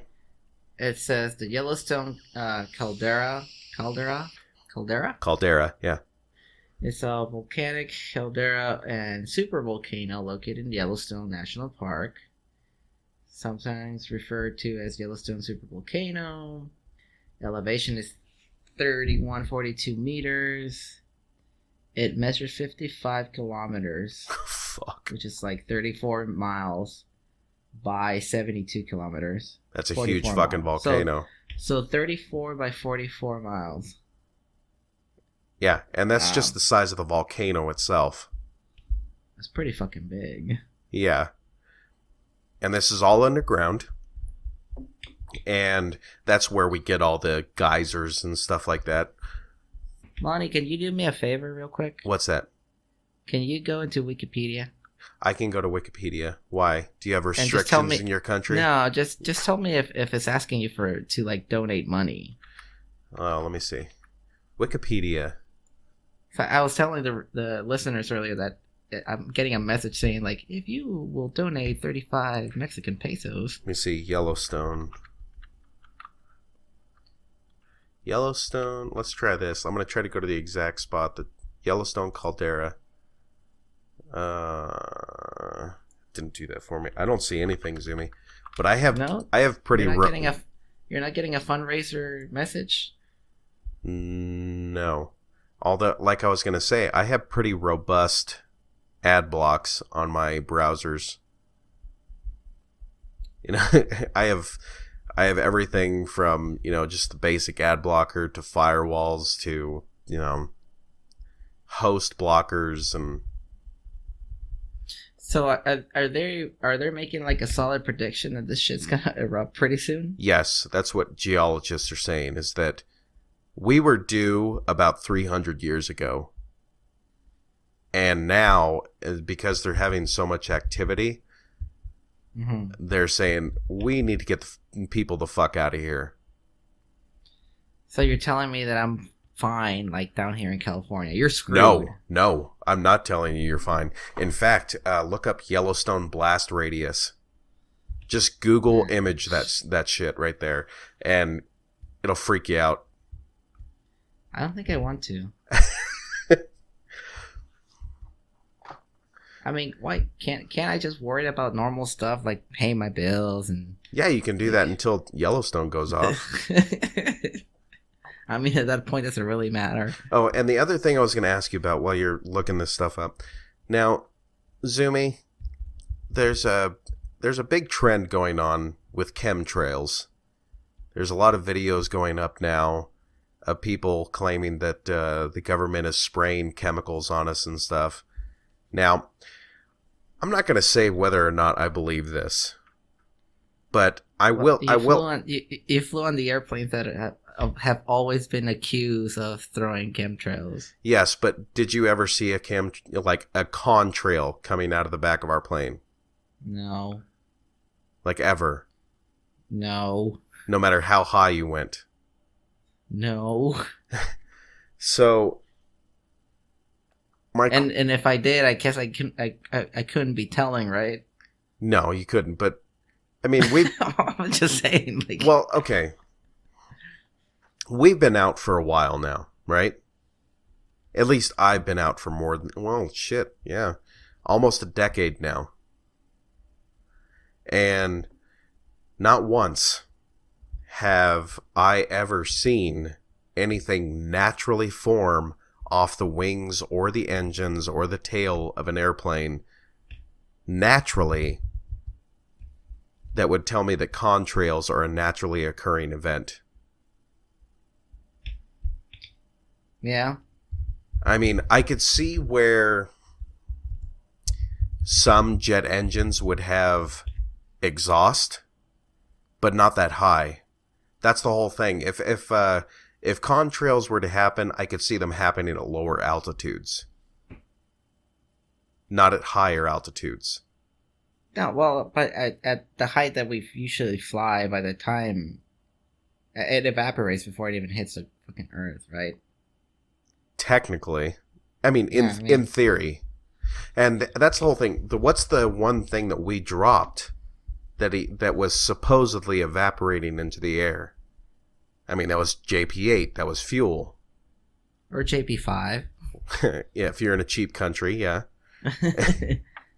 But holy shit, LA would get screwed. Oh, but TJ would be no, actually not. TJ would not. Even Mexico would get screwed according to this thing. That's what I'm saying. That Yellowstone is huge and so big that it just pretty much fucks most of the United States. Most of it fucks everything. I mean, except for Austin. Well, that's why I said, like, just the ash alone would kill off like 90% of the continental United States plant life. Yeah. You think that's how the States is gonna go? I don't know. I'd be okay with it because I'm close enough to it where it won't matter. Yeah, like it sucks for me because I'll be the one like looking for guns and shit. Oh yeah, you'll be dealing with all the rednecks and shit that have all these crazy ass rules that they live by, and cannibals and shit.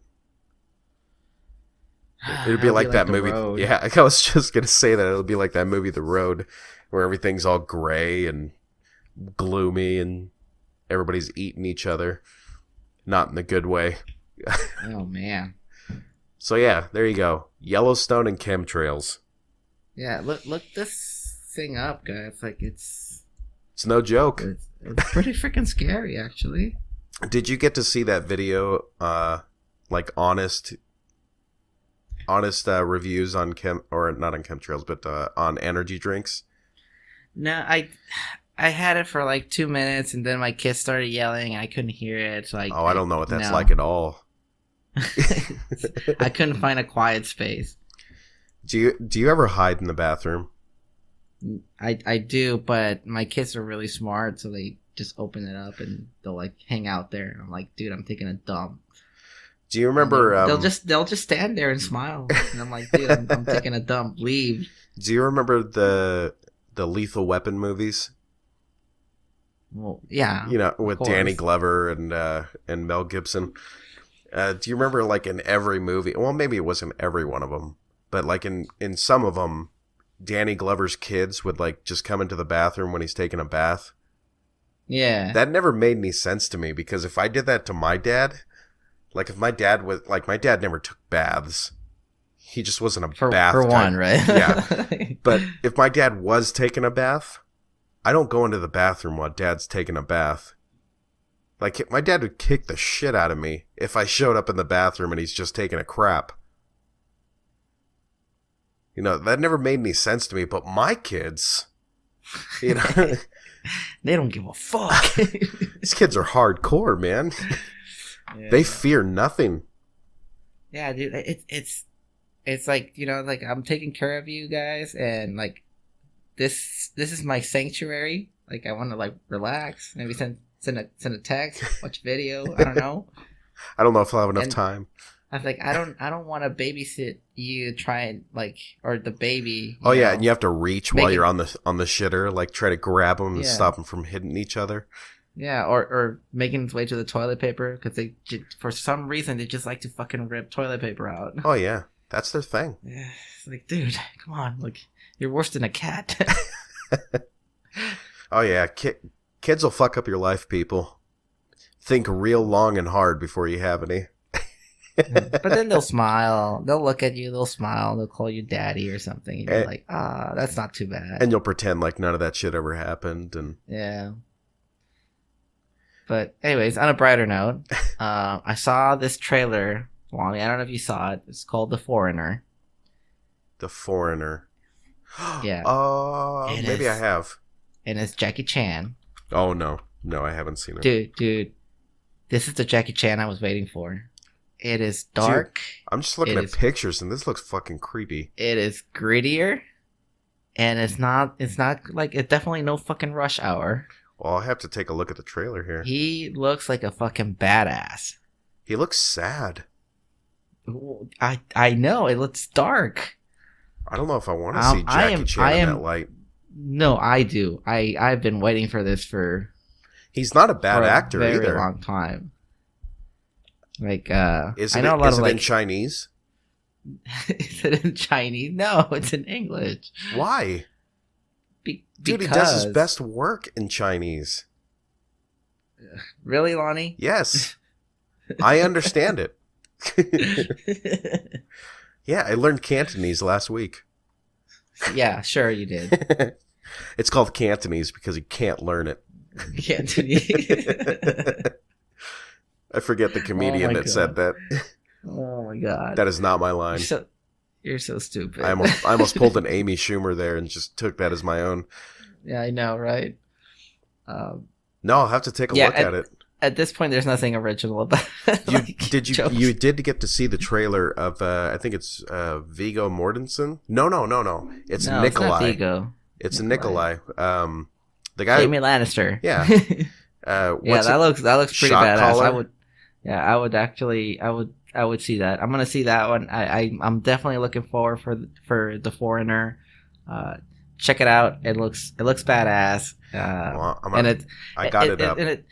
So you know what I got from it is that it doesn't look like those like his like all of his movies. Like even when he tried to do a serious role, it would always have like this comedy type thing, like in his martial arts. You know? Yeah. Like you couldn't take him seriously. Like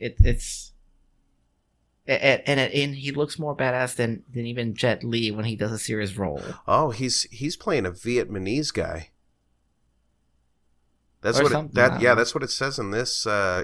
Jackie Chan is facing criticism for playing a Vietnamese character. Well, fuck him. The movie looks badass. Yeah, I'll look at the trailer here. But I'll tell you one that looks horrible.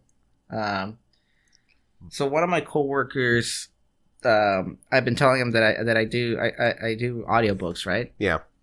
And I told you I've just finished book 5 of The Song of Ice and Fire, so I'm all caught up on Game of Thrones. And so he's like, "Oh, like I'm reading this book right now," and I was like, "Have you ever heard of it?" And I'm like, "No." And it's like, "Well, I'm gonna get you the audiobook because I'm just getting to the juicy part, and I want somebody to like discuss it with." And I'm like, I know that feeling. I know that feeling. I'm like, I'll bite. So he gives me this. He sends me the files of this audiobook, and I start. It's called The Girl on the Train. Aren't they making a movie out of this? Hold on, Lottie. Don't get ahead of me. Okay. I'm sorry. My bad. But there is a movie of it. Anyways, I'm listening to this book, right? And it's six chapters or it's broken down into 6 files, and each and every single one's like about an hour and 40 minutes to 2 hours. And I finished the first one, and I go, "Bro, like you're fucking killing me. Like you're fucking killing me." Is it depressing? No, it's not depressing. It's just badly written. It's just. Was it written by a woman? It is written by a woman. It's Paula Hawkins. And I told him, like, I didn't know. And I told him, like, it's written by a woman, isn't it? And she's like, yeah. It's like, yeah, I can tell. Oh, like, Zumi, you just lost so many fans. No. I can tell because of the language pattern. Like, if you read A Song of Ice and Fire, it's straight to the point. This is happening, and this is what's going on. And this is why, and that's it. Right. Have you read 50 Shades of Grey? I tried, and I couldn't even get past like the second chapter because it annoyed the fuck out of me. That's the same feeling I get, and I know the reason why. And the reason why is this: women tend to write details, a shitload of details, too many, way too many details. But women need that. You know, the more details, the juicier for them. The more engaged they get, because that's how their brain functions. Which right? is fine. But with men, like, okay, here's an example. Like, if you tell me there's 5 people and they're discussing X topic and they on a square table, I'm fine. That's all the information I need. This book describes that table in detail. It tells me the color of it, the texture, where it's standing, the angle, the measurements. I don't need to know that shit. Right? Yeah. So this is how a chapter or the first book felt, and I'm like, bro, you're killing me. Please tell me it gets better. And I'm like, he's like, yeah, dude, like, it'll get better. Like it gets better till like, book like around like the third one. And I'm like, holy shit. So I finished the second one, and I come back, and I'm like, bro, please tell me this is gonna get like I'm dying inside. I like it's not like I already know what the plot is gonna be at. Like it's gonna be like Gone Girl, isn't it? And he's like, yeah, kind of. And I'm like, all right, is it worth it?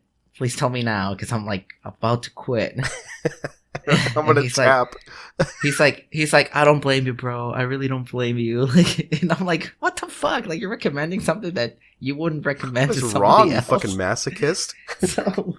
So I go home, and I told my dad, like, yeah, I'm reading this reading, right? Yeah. This audiobook, and it's called A Girl on the Train, and he's like, which one? He's like, The Girl on the Train, and he's like, oh yeah. And I'm like, oh yeah, what the fuck is that supposed to mean? He's like, yeah, there's a movie of it. I'm like, what? He's like, yeah, there's a movie. So I look up the trailer, and it's, the trailer comes up with like, boom, the book that cost our best-selling book or whatever, the book that cost like a dramatic, what is it, a dramatic fad, or I don't know, some bullshit like that. Like Twilight. Look, yeah, look the trailer, like, and I'm like looking at it, and I'm like, yeah, that looks about as dumb as the fucking book that I'm reading right now. Yep. So I'm powering through it. I'm almost done with I guess it'll be chapter 3 or the third segment of this audiobook. And to be honest, like, I'm bored as fuck. Have you grown a vagina yet? Dude, you don't care for the characters. They're dull. They're dumb. It's just. Oh, let me guess. One of the characters is a dude that seems smart, intelligent, and kind of good looking, but he has no fucking place in the book. No. Well, yeah, kind of. No, the main character is this woman, and that's why it's called The Girl on the Train, right? It's just, but she's a drunk. Oh Lord. Her husband left her for a younger version of herself that actually can have kids, and she's stalking the shit out of him. Like, she takes the train. She's been laid off, right? Because she had a drunk episode, and they laid her off. So she just takes the fucking train and pretends to go to work. This doesn't sound like a woman at all. And she stalks people. Like, she just creates like stories about people that she sees or stalks in the train. And one particular couple that she sees, that's how the story develops. That's the girl that goes missing. So she kind of has like she's playing detective, essentially. It sounds dumb.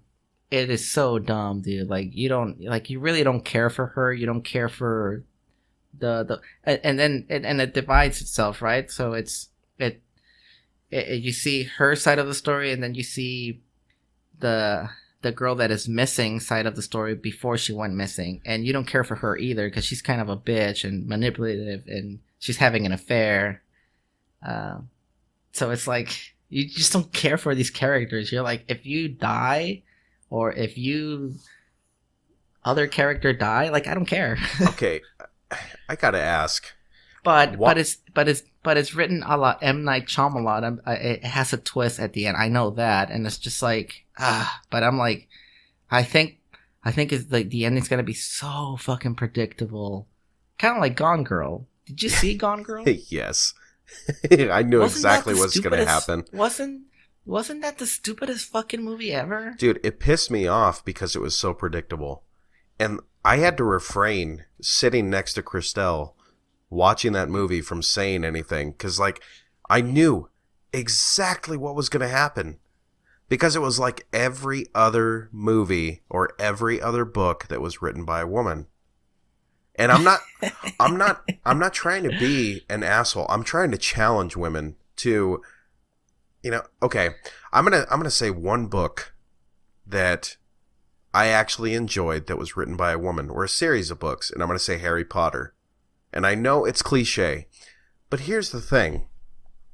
It is pretty fucking cliche, Lonnie. It is. But the thing with Harry Potter is you knew what it was about, right? Even if you didn't read the books, you didn't watch the movies, you know what it's about. It's about some boy who learns that he's a wizard and that he has these magical powers, and he goes to a school for magic. So there's no mystery in it. However, she writes the book, like the whole storyline, with the details that she needs, with the basic background. I mean, you know hardly anything about Harry, but you feel like you know everything about him. Right? Right. And isn't that the point? You don't have to tell me somebody's entire life story. You don't have to tell me every tiny little thing that's in the room in your story. And the person that I think that did that the best was Tolkien. The most descriptive writer I have ever read that tells you almost nothing about the area in which you're reading. He'll tell you about the characters, some of their background, why they're feeling a certain way, and that's it. And everything else is dependent on your imagination. But here's the thing, to women's defense, like I said, that language pattern works for them, and that's why right? those movies and books become popular. Yeah, but their target market is women, right? Yeah.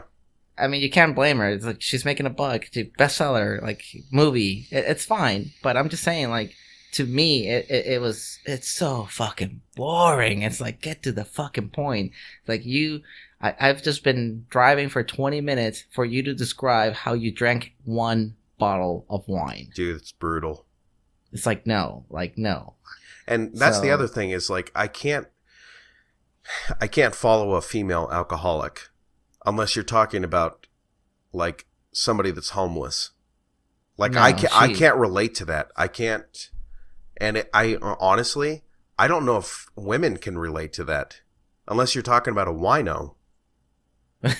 No, I'm not trying to be an asshole. I'm just saying that that's typically not something that you see with women. So for you to take on that role for your character, that seems kind of big.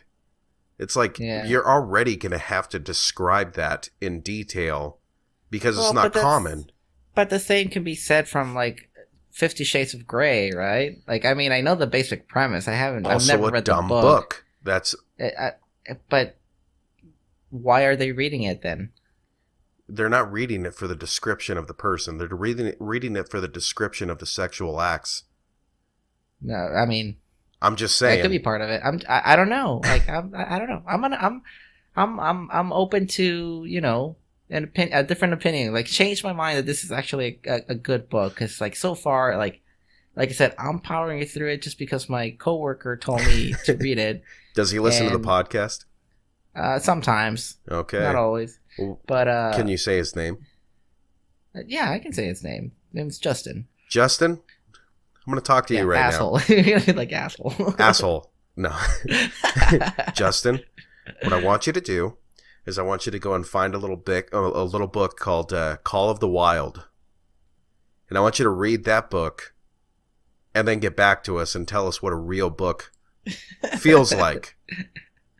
Or even don't go for something cliche, go for one of the classics. You know, like a good book, like something like Last of the Mohicans. Seriously, find something that's known but it isn't like, you know, modern day trendy popular. Find a good, well-written book, come back to us. You can even listen to it on audiobook. Come back to us, tell Zoomy exactly how you feel about a real book. It's funny. Oh, that's messed up. Just saying. But like I said, I know it for some people it's gonna be like the best book ever written, but it's definitely for a target audience, and those are the ones that need details, and I really don't need that many details. No, I want to hear the story. I want to hear the adventure. I want to hear the excitement. I don't want to hear the details. I want to the only details I need is for you to give me a general description and a basic picture of what's happening. But that's because I'm a dude. You know, like, yeah. I can make all the other shit up. I can formulate, like, what these people look like, you know, which is why, like I had mentioned Tolkien, when those movies came out, do you know why Gollum looked exactly like you imagined him? Dude, he didn't look like I imagined it, by the way. Okay. Or he doesn't look Was there anybody in those films that looked exactly like you imagined? Because there was a lot of them, not just Gollum. Frodo was pretty close. Okay. Gandalf. And Gandalf, yeah. Gandalf was spot on. Yeah, and there's a reason why they looked... But it was really fucked up. Or it was really, like... It would have been fucked up if he messed up Gandalf, though. Yeah, but there's a reason for that. And it's because it... Like, okay... The books gave you a general description, right? And it kind of went into some detail about Gandalf. You know, like that he wore a gray hat, you know, that was kind of pointy and it was really long and he had a really long beard. But you came up with this general description in your mind. Peter Jackson, a dude, took that description that he had read and made it exactly like you had imagined it, because that's exactly how he imagined it. Because it was simple. It was to the point. It told you exactly what was happening. You know, the speaking of Gollum, like, if you've seen the animated one, right? Oh, dude, one of my favorites. All of them. That Gollum. That's how I imagined it. So you envisioned him a little bit scarier looking. Yeah, like kind of like a fucking zombie ghoul type thing, which is, looking thing. In my opinion, I think the cartoon did a little better job.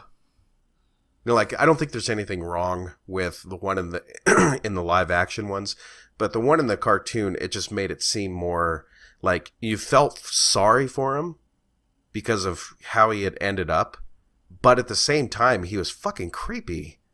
Yeah, well, yeah, I mean, it's like you wouldn't go near him.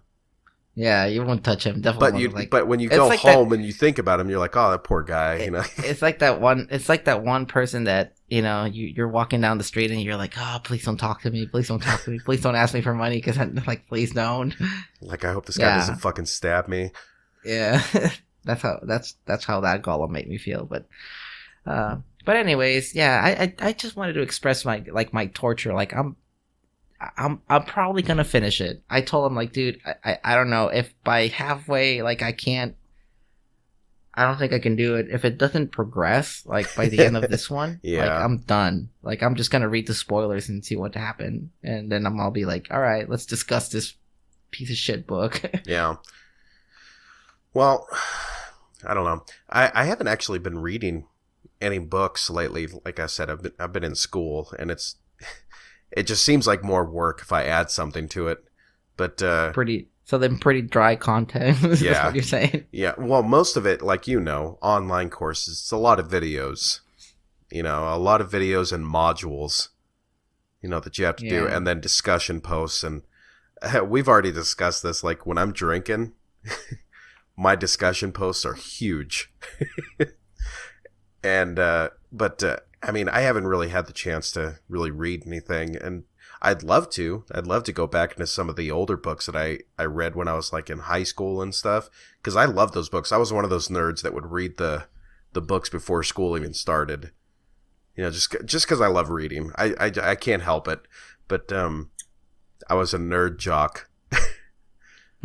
We're very rare. But yeah, extremely rare. See, I only read books that I'm interested in reading. Like, if it would have been Justin telling me, like, hey, like, read this one so we can discuss it, I probably would have never picked up this fucking book. Yeah, and that's the same thing for, like, I would say the hype that was going around 50 Shades of Grey. I would have never touched it. You know, but I had to know. I had to know what the fuck is everybody talking about. And I started reading it, and I still don't know. You know, the only thing that comes to my mind, like I said, is the sexual stuff that happens in it, like the sadomasochism and bondage and all that stuff. And I get it, but I just have no interest. All I'm saying is this: if by reading that book my wife would get kinkier, then by all means read it. But right? But that's the thing. It's like, but then again, like they build up so much fucking expectation. One, I'm not rich. I'm not like super handsome. And well, yeah, you know, you're going a little farther, Zumi. You're a pretty good looking dude. No, but have you seen how they describe? Yes, fucking Christian? Mr. Grey. Like he's like. Is that his name? Fucking Christian Grey, something Christian like Grey? that. It's Grey. It's Grey, right? It's Grey, yeah. But it's like, dude, like he's the can't man. compete. He's a Spartacus-looking motherfucker. It's like. Did you ever look into his eyes? It's like the first time I heard the Beatles. No, it's like no, but you know. What are you gonna do? Yeah, you can't do anything about it. Well, let me ask you one thing. Like, okay, I know that there's some movies that after you have watched them, they kind of change like your, what's a good way to say that? Like, okay, you watch a movie and it affects you, right? Like right. like you're thinking about that movie. For a lot of people, do you remember when Titanic came out? I do remember. And you remember how much that affected people? Yes. And my wife was one of them, and I understand it. I mean, dude, it was filmed here in Rosarito. I actually got a post saying like, X amount of years ago, Titanic, and they had the screenshots and I don't think there's any aerial picture. I have really not a whole lot of things bad to say about Titanic. I think it was a fantastic film. I think that, like some of the stuff I could have dealt without, but I didn't like it. And that's fine, but I get it. I get why a lot of high schoolers during that time went to go watch that movie, and it really affected them because it was a lot more passionate in the like the falling in love type thing than most films had usually been, right? And the circumstances and all that. But that's what I mean. Has there ever been like a book that has done that to you? That affected you? Affected me. Well, it's hard, huh? It's hard, yeah. Because there has been some. You just. Well, it. See, they've affected me, but it's been different feelings, right? Yeah. Like I can tell you right now that there's like Dune. Dude. Like when I read Dune, I was like, this is fucking out there, Yep. But it drew you in. Yes. That book is amazing. And like I said, if I'm to name like my favorite book, I always say Dune. Like Dune is my favorite book. Like, well, it's got the content, it's got the magnitude. I mean, there's so much of it. There's so much in Dune. It's its own world. But then I've also like read a couple of I can think about another. This is actually a school book, and it was Stages of Development. Oh, dude, we had to read sections of that when I did child development for Rangers and stuff. Yeah, and it was all of these psychologists and sociologists that they done work with kids, right? Yeah. And stages of development. It goes from ages 0 to 5 to like old age and whatever. And I read that book cover to cover, and for me to read a school book cover to cover, like actually read it. Right, but at the time, like I've just become a father, so it's kind of like, it affects you differently. Yeah, so but if I would have picked that book when I was, I don't know, a teenager, I would have said like, fuck this shit, it's stupid. So that's what I mean by it. Like it's been different emotions, right? Yeah. And like I remember reading Lord of the Rings. Like I when I finished because I watched the movie before I actually read the books. Yeah. When I watched Fellowship of the Ring, and the next day I told my dad, "Have you heard? I heard that Lord of the Rings is actually a books," and my dad's like, "I have them." Yeah. I'm like, "Fucking give them to me right now." And I read Fellowship. I read Two Towers. I read Return of the King. Return. I read The Hobbit. Could not finish the Silmarillion. Could not start. Well, that's not really. That's not fair, because Silmarillion is like a history book. Yeah, I couldn't. I just couldn't get into it. It's really difficult just because the descriptions, alone are. But it's not meant to be a story. It's meant to be a background. Oh, then yeah, I couldn't read it, but Fellowship was, to me, was the best one. Oh yeah, dude. The relationships that are built in that book are amazing. That book, I've already told you, I've read the Lord of the Rings trilogy 4 times, and you know that's a task just to read it once. It is, yeah. In fact, I have it here. Go ahead. I'm gonna grab the book. I want to show you my collection. Go ahead. All right. So, when I read Two Towers, it was one of those books where it initially got me confused. I actually had to go back a couple pages and then keep reading, because it jumped through the different characters, just kind of like in the movie. And so Two Towers was more action based, so it was like, okay. And then The Return of the King was just like, holy shit, like, okay, this is the culmination of events. Right. So but you already knew what was going on, right? Yeah. At that point. But Fellowship established the world, it established the characters, it established the just what these guys were up to, and it looked. To be honest, when I finished that book, I was like, I don't know how the fuck they're gonna do it. Yeah. So, look at this. I gotta show you this. This is the Lord of the Rings trilogy. Oh wow! And I have the first print from the 1940s or whatever. Dude, I'm so jealous. My uncle bought it when they came out. Well, you can see. So. I don't know if you can see that. Like the bindings on the book are starting to get worn, and this is like old school hardback book, and this one has the maps and all that stuff. Right. And I got this from my buddy Justin. Like, he gave it to me for Christmas, I think, the year before the first live action Lord of the Rings came out. And I mean, look at the the lettering, like how small the font is. And this book is huge. This is bigger than a Bible. And I got that one from him. It's all leather bound and everything. And I've read this actual copy 4 times. Wow. Just because like you say, with Fellowship of the Ring is such a beautiful book, just because the first chapter alone, concerning hobbits. That's pretty much all it is. Yeah. And that, when I say, like, when you and I say that women describe too much in a book, there's nothing more descriptive than that chapter in any book. Right. But it has importance to the rest of the story, which is hard to believe until you read the rest of the story. Yeah. And you can actually go back. This is a copy of The Hobbit. It's the same, company, the leather bound and all that stuff. This book, I don't know. What would you say is the difference between The Hobbit and Lord of the Rings? Because I think it's like the fantasy factor. Like, there's more unrealistic type stuff in The Hobbit.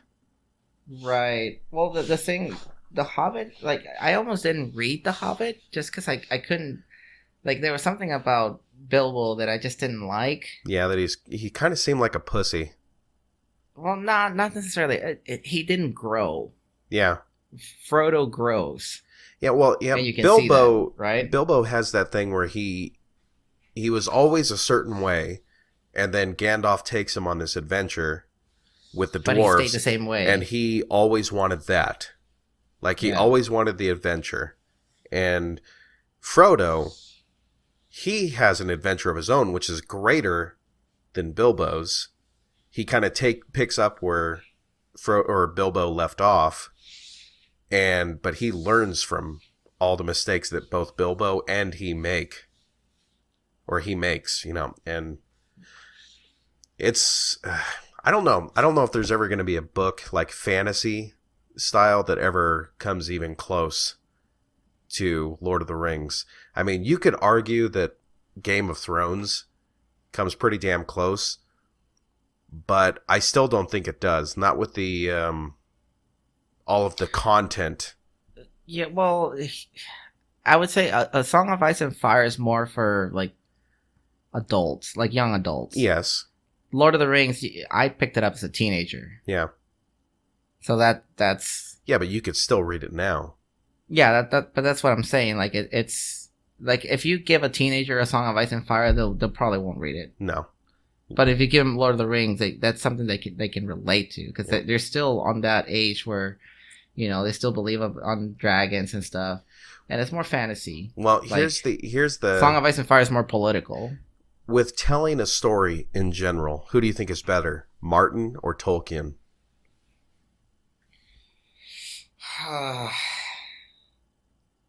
Honestly, in my opinion, I don't think you could argue it.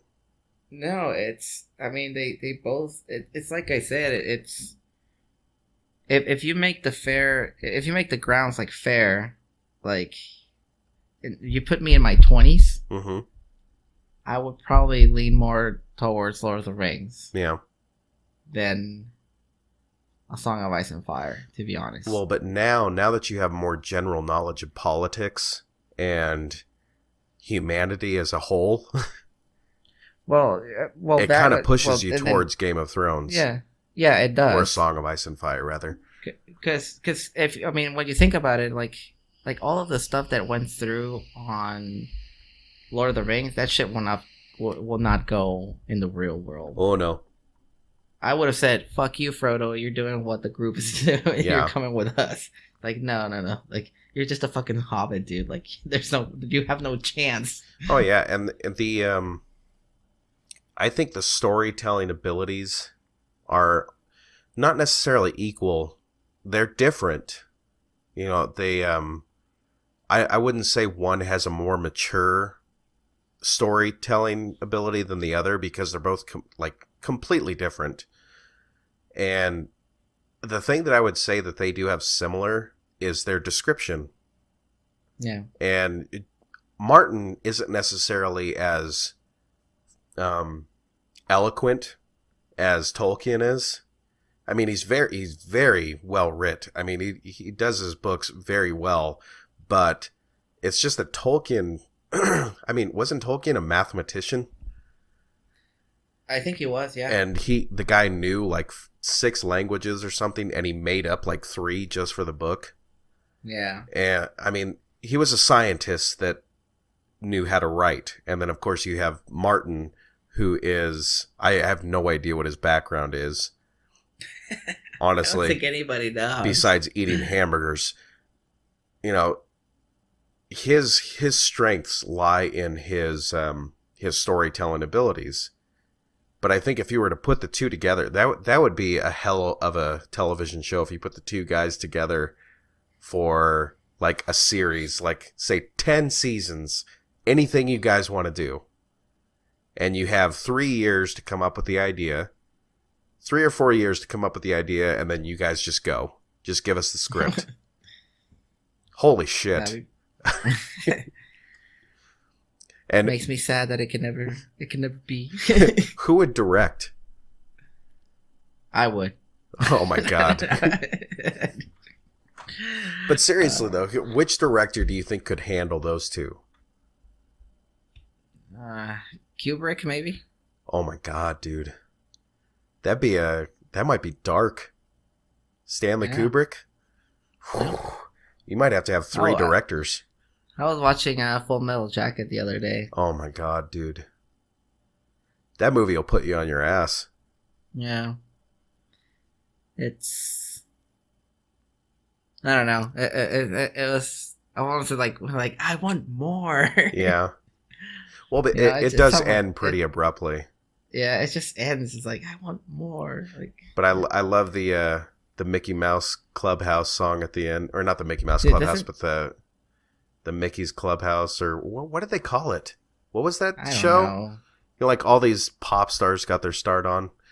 Yeah, it's the Mickey Mouse theme. But dude, that was fucking creepy at the end. It is fucking creepy. That'll put fear in your eyes. But yeah, that was a good movie. Gomer Pyle. I know we just went on this fucking nerd out on books. Hopefully people are still listening to this, but Yeah, I'm guessing at this point we have mostly nerds as our fan base. I'm just saying. Yeah. You wrote in that there's different types of erections. What the fuck? Oh, we're gonna totally twist it up, aren't we? No pun intended. Yeah. Yes. Okay. Christelle and I. This was a few weeks ago. We had kind of been drinking, and we're talking, and like we were talking about like the different types of erections, and I don't remember how we got on the topic. But I think I have a pretty good idea. it had nothing sexual to do with it, I promise. But, yeah, sure. But it was basically me explaining, like, you know, guys do have like different types of erections. Like, you know, there's always like, you like the nervous boner. I don't know what you're talking about. I only have one. Oh, whatever. Okay, let me explain. And if I have one, I intend to use it. One erection type would be like the inconvenient erection. The one that just kind of shows up out of nowhere in a really bad situation. Like a totally inappropriate situation. Right? Okay. And you've had had these. that before. Okay, say yeah, like... I think I've had that before, yeah. I can agree with that. Yeah, or like it could also be described as like the nervous boner. Like, let's say like you're in class...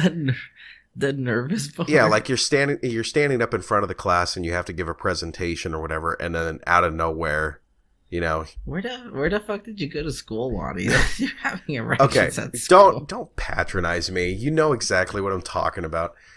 And the other one that we actually started laughing about, like pretty hard actually, was the pun intended. Yeah, the fear boner. Oh, the fear you know boner. Exactly what I'm talking about. I know the fear boner. A fear boner. Fear boner shows up when you're, you know, obviously afraid, like you're scared or something like that, and what's basically happening, it's an actual thing, is your blood circulation starts going pretty fast, you know, because your heart rate is speeding up and everything, and you're pumping blood. Can I make a parenthesis here? Go ahead. The first time I had a fear boner is my friend took me to TJ. Uh-huh. And I was to get my first hooker. And you had one because you were afraid? I had a fear boner. It was not pretty. And I think I actually remember why we were talking about this is because there was the discussion of like how men can actually be raped. Oh, I know it's a dark subject, and I'm not going to go too much into it. But the basic idea is that men really don't have a whole lot of control about 90% of the time of when they get an erection. Maybe even higher. Yeah, and even when you're expecting something, you know, and I think that's where it all started. But the basic idea that we were talking about was that, you know, there's all these different types of erections, and they happen at different times, and they happen for different reasons. And we got onto the fear boner thing, and the whole thing was like like say someone scares you, like jumps out from behind a corner or something like that, and like, I mean, sometimes it happens, and you have no control over it, and there's nothing you can do about it.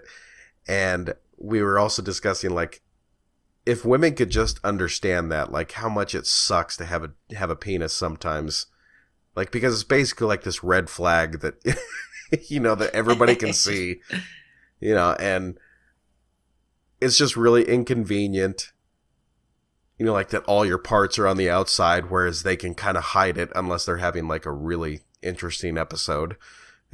But That's all that was. That's it. Yeah. Now, Like I was man. going to ask you, like, what do you think the different types of erections are, Zumi? Shit, there's a shitload of them, dude. There's one for every situation.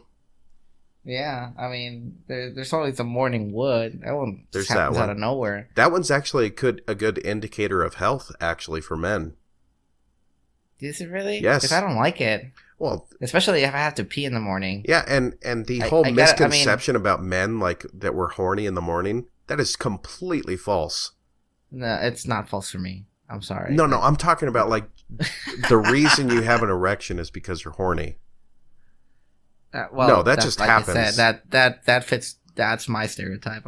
I'm always horny. Well, you're sick, so you have a no, sickness. I'm kidding. But no, like I don't like the morning wood because especially if I have to pee. Oh my god! Then you can't really fucking pee when you have a boner, and it's not like it just goes down; it just stays there. Yeah. And you're like, does yours I point guess up? I gotta fucking. I know it's a little personal, point, but like point down, like you have to do acrobatics. It's like that scene from Me, Myself, and Irene when Jim Carrey's like, why am I peeing out like I was up all night having sex? Yeah, he's like peeing from the side. That's how it feels like. Like that's a pretty accurate description of that kind of boner. Yeah, dude, fuck morning wood. Then you have the one that's like at least for me, like I know a lot of people say like, well, alcohol. Oh yes. Makes it to where, dude, I can't get a fucking boner. The beer boner. When I'm drunk. You can't get one? I can't get it. No, I can't get one. If anything, it's gonna be like we need to test this out. It's like a quarter boner. It's like it kind of knows that it's supposed to be hard, but he's like, nah. But he's tired. I really don't feel like it. He's not fully committed to this endeavor. Yeah, it's really weird. I can't now. Give me weed. Fuck, dude. Is that like your natural Viagra? Yes, weed will get me. Do you get power boner? A power boner, and wait. You have to describe what power boner is. Power boner is just that boner that it's fucking magnificent. Have control over. You can just go all night. You know, if you can come on command and you can just pretty much. And it's glorious, isn't it? You feel like a porn star essentially. I mean, that thing stretches. Yeah, almost to where it hurts. But here's the thing, like I don't know, like one of my symptoms when I'm like, well, with weed was that I get that micro amnesia. Oh yes. So we'll be talking right then and I'll be like, wait, what was it? Just was I saying something? And you could be mid sentence. Right. Like, so if you think about it, like it works out well for me because when I'm having, I'm in the act, all of a sudden I'm realizing that like, oh shit, I'm having sex.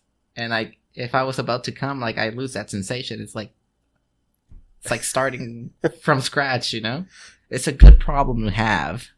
That's an interesting thing that you say there, because what's the reason we have orgasms? It builds up, right? Yes, but what is actually building up? I can't remember. Oxytocin? No, Is that actually what it is? Like you get high levels of oxytocin and like you get euphoria from that, and is that it? I think so. I don't know. Or is it more emotional? I sucked at bio. Is it more emotional? What do you mean emotional? I mean, does it have anything to do with your emotions? Because it obviously does with women, right? Not necessarily, no. Well, at that point, it's physical, right? It's a physical thing. I don't know. It doesn't necessarily have to be emotional. So, like, when you say, like, you just, like midway through, you realize you're having sex, and, like, the whole process starts over, what's actually happening? Dude, I don't know. I'm not a scientist. I'm not a biologist. I know it's a really odd and disgusting thing to talk. Well, I don't think it's really disgusting, but it's an odd thing to talk about on a podcast. But I'm actually kind of interested because I just don't know. I mean, I should know this. I'm almost 33 years old, But what is actually happening within the human body I don't know. At I a guess I chemical could just level, Google I honestly, this. yeah, at a chemical level, I don't know, or biological level, I don't know what's happening. All I know that it is, at least for me, if I'm high and I'm like going at it, I get amnesia, and when I do, and I realize I'm like, oh, I'm having sex, then it's Reset. yeah, reset. Like I honestly cannot remember a time when I was not high that I can say like, oh yeah, like it only lasted like 2 minutes. That's actually kind of no, sad. I went for about an hour or two, Not bad, Zumi. and it was just constant. Just power plowing. Yes. Wow. She's a lucky woman, Zumi. So what you're saying is you need to come up to Washington and get all the free. Oh no, you guys have free weed now, huh? Or not free weed, but legal weed. But I don't do it. It's You're a good boy now. I don't think my wife would do it with me. Oh, so, that's too bad. Get her on. Like I need to talk to her. Yeah, right. I'd like be like, hey, here's a brownie. Oh, that's so messed up. You trick someone into getting high. I heard that the edible high is way different than when you smoke. Yes, it. because it's just because of the smoked. delivery. It's all about delivery. It's you get a different high from. Now, I'm not saying anybody that works with me that might be listening to this, you can piss test me if you want to. You know, I'm not doing this. I just know this from talking to other people. But the delivery system is very important to how you get high. It's the same thing for any type of drug or any type of pharmaceutical. You know, let's say, you know, like you eating and ingesting cannabis will give you a much different experience either. And it's not just about like the extremity of your high, like the intensity of your high. I'm not just talking about that. Like the actual feeling will be different. But it should make sense to you if you actually think about it, because if you're smoking something, you're changing the delivery on how it reaches your blood system, your blood. Right. So once you smoke cannabis, the molecular structure has changed. It's pretty simple if you think about it. So what will it be different? For example, if you smoke versus if you eat versus if you have like chewing tobacco and put it like in your gums? Yes. It's exactly the same, or the same process. Like, so I'm not trying to be disgusting, but if you were to take like an enema, or like not an enema, but a suppository of cannabis, it's going to be a different high. Ooh, I can't. And now I don't that. know why you would, but I'm just saying, you know, if you were to inject cannabis, it's going to be different. The same thing happens with heroin. Don't they say like if you shove like that like alcohol up your butt, like you get drunk faster too? Well, I'm sure you would. You have more capillaries down there. Holy and crap. It gets to your system faster. Ugh. It's basic physiology. I mean, I know it might sound gross, you know, but I mean, it's with heroin, you know, you have some people that, you know, will inject it into their arm. You have some people that will, you know, actually snort, you know, heroin. I don't know who in their right mind would try heroin in any fashion, but snorting it just seems like a terrible, terrible idea. You can also take, you know, pills. You know, they've been able to, you know, put it into pill form so you can actually ingest heroin. That seems like it'd be really bad for your intestinal tract. Yeah. But it's all about delivery. So, yes, you're going to get a different high if you ingest cannabis, like you eat a pop brownie instead of smoking marijuana. Bro. I know too much. In fact, yeah. Have you... I had mentioned this a long time ago, probably like 10 to 15 episodes ago. I had mentioned the YouTube channel of these two people. There's a guy and a girl, and the guy actually does... we can... let's go ahead and take a break because I got to pee, and then we're probably just going to cut it right after that. So, be right back. And we're back. But yeah, anyway, did you ever get to watch those videos of that guy that does drugs, like sitting next to that girl, and like he describes what's happening? No, I don't think so. Some of the best video I've ever seen. The one that I saw was him doing acid. Oh, and I think he did 3 hits. Oh, my God. And he's just like, I think I'm okay. But, like, he said something about, like, a cougar or something, like, doing something over in the corner that made him really nervous. But they're really cool videos because, like, the girl that he's with must be trained, like, on how to deal with all the situations, because she brings him back down, you know, like, she says, oh, it's okay, there's not a cougar over there, you know, it's probably something else, let's talk about this, and she kind of brings him back into, you know, like, reality, you know, and tries to help him out of, like, these bad trip situations, and she succeeds. I mean, if you know anything about being around somebody that's on a psychedelic having a bad trip, how hard is that to bring them out of that? I mean, it's pretty hard. You know, but she does it really well, you know, so they're interesting videos. But, yeah, enough about drugs. Yeah. I've seen a couple where they, it's salvia. Dude, that shit is... But you know that salvia is no joke. It's not a party drug. No. So there's video of people fucking with people under salvia, and it's just like, that's not cool. Dude. Yeah, salvia is supposed to be an experience. You know, like, it's short-lived, you know, but be nice to people if they're on salvia. Yeah, definitely don't fuck around with them. No, because you could really screw somebody up. You know? So, Lonnie, are we ever gonna be up in YouTube? Yes, and I would say it's my fault, but I'm not going to admit that because it is. YouTube is fucked up, like the way that they manage their shit, and you know just as well as I do how much it sucks having to upload one thing that's like 2 hours or more. Yeah. But I'll get it up.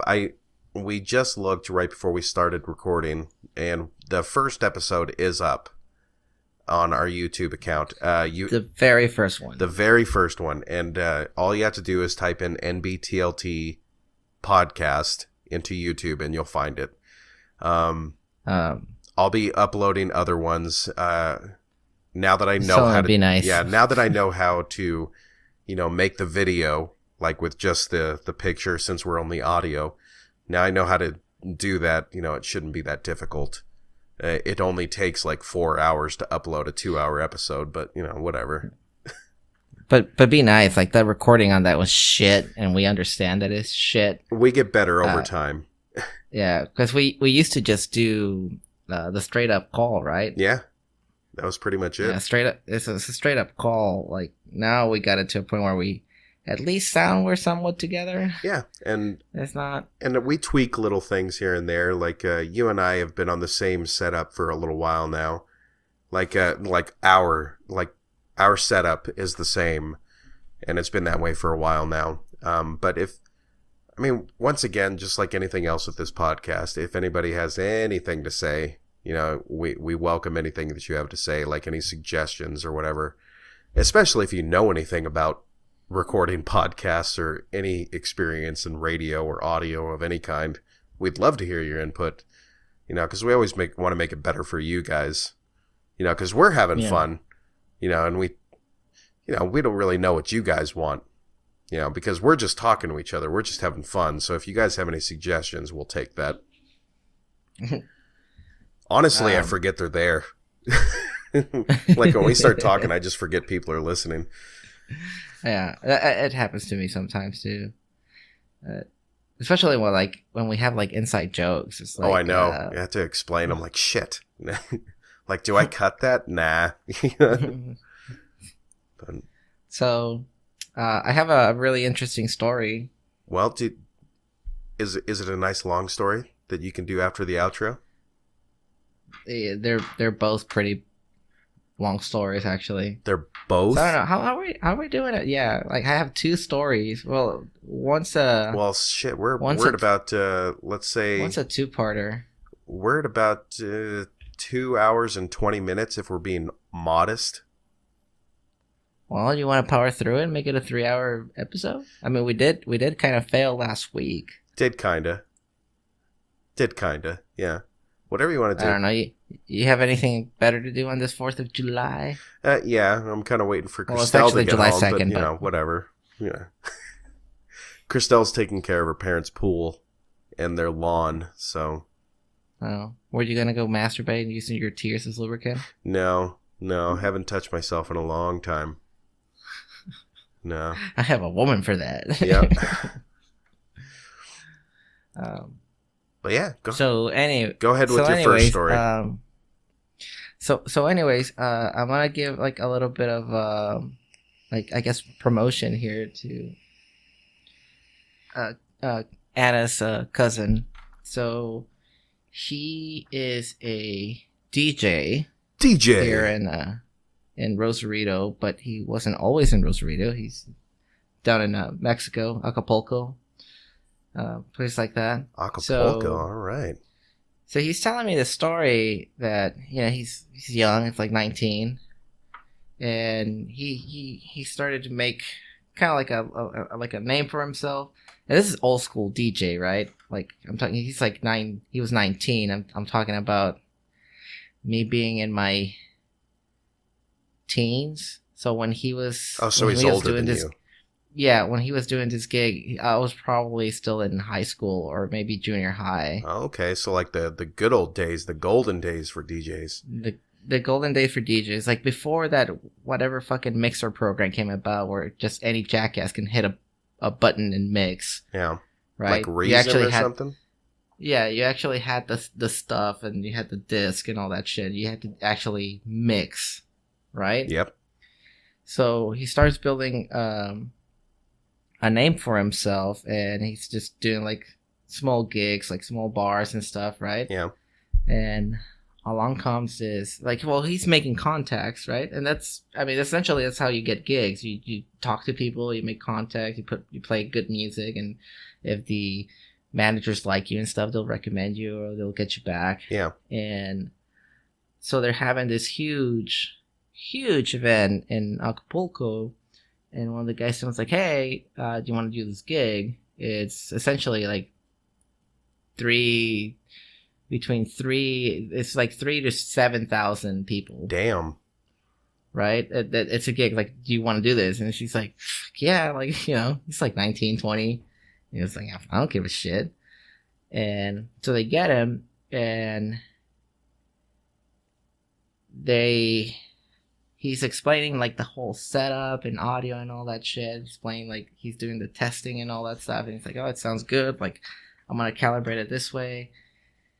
And all of a sudden it's like, okay, so here's how it's going to work out. You're going to be here from this time to this time. They give him a block, right? Yeah. And then he's like, and you're going to be, it was kind of like oh, by the way, you're going to be opening for Tiesto. Should I know this? If you're into the like trance music, Tiesto's a really, really popular name. I can tell by the look in your face that you're not. I have no idea. Which is fine. It's fine. Like I'll make you look up a video of Tiesto. So he's like, oh, okay, and he's like, well, the reason and the audience is gonna know that that Tiesto's coming up when you play one of his songs, and I think the song is called Traffic Jam, if I recall correctly. All right. I'm not too savvy like on the song, so you can look up Tiesto right now. Tiesto? Yeah, like TIESTO. Oh, I found him. He's a good-looking motherfucker. Yeah, he's this handsome bastard. Oh, it's Traffic He's a Live. Grammy award-winning electronic dance music icon. Yes. So listen to or look for Tiesto Traffic Live. Tiesto Traffic Live. Oh shit! Autoplay. Tiesto Traffic Live. Yeah, and the first one should be in Copenhagen. Yep. Copenhagen. Yeah. Well, listen to that song. Okay. Real quick. Listening. So they're telling him, you're gonna play that. You're gonna play Traffic, and that will be the key that Tiesta's coming up. Okay. So he'll come up, he'll like pat you in the back, and that's just your cue to get the fuck out, right? Yeah. So he's doing his gig. You know, he's going for like an hour and a half or 2 hours or whatever the block they gave him, and the fucking crowd is just going wild. And all of a sudden, he starts playing Traffic, and it's like boom, and the people are just like yelling and screaming, like and losing their jumping. minds.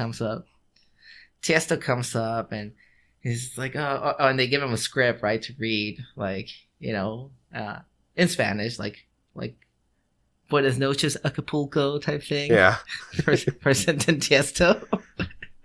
And so he comes in, he shakes his hand, and he's like, you know, like kind of like, oh, gracias type thing, and he starts fucking jamming, right? Yeah. And he just stands there, and I guess like the managers are kind of like waving him, like, get the fuck out. So he finally comes out. He comes out of trance, comes down. And they're like, okay, you can do whatever you want. Here's your VIP pass. You can stay in the VIP lounge, or you can go downstairs with the public or whatever. Percent this, you'll get free drinks and stuff. He said he just stood there. He just went to the VIP lounge. It was empty. Yeah. And the sound, when you listen to this type of music from the back end, right? Yeah. With the speakers going forward, it sounds about at the same level as the crowd. Yeah. Right? So this is like the amount of screaming and yelling that was going on just for this one dude was just fucking amazing. So anyways, like he stayed there until he finished. And Tiesto comes down and he says, like, you know, even though like the gig was done, like he still remained like really professional, like really focused, kind of like when's the next one type thing. Yeah.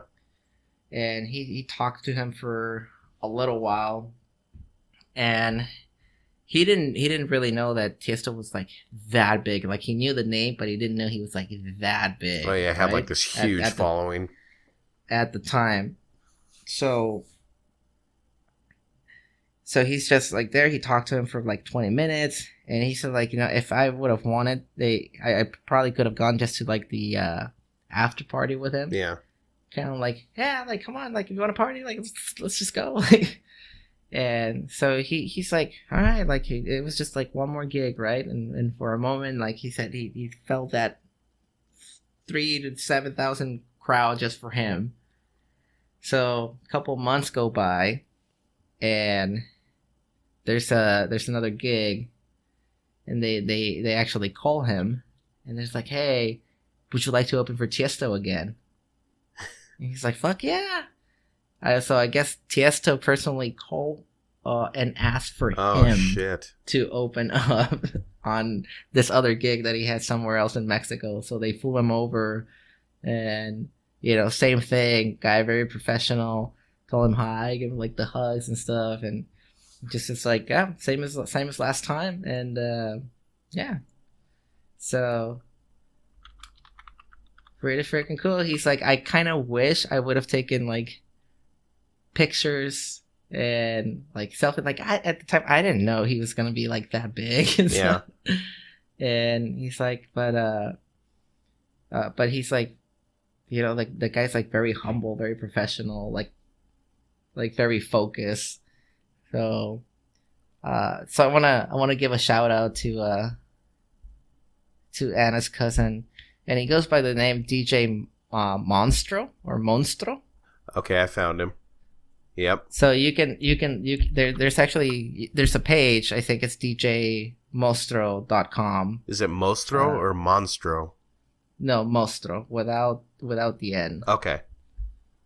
And you can look at this music. If you like trance music, it's really, really good.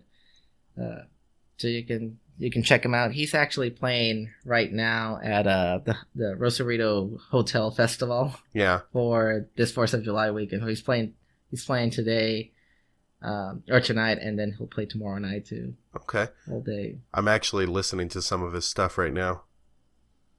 Dude. Like I said, yeah. Sounds like fun.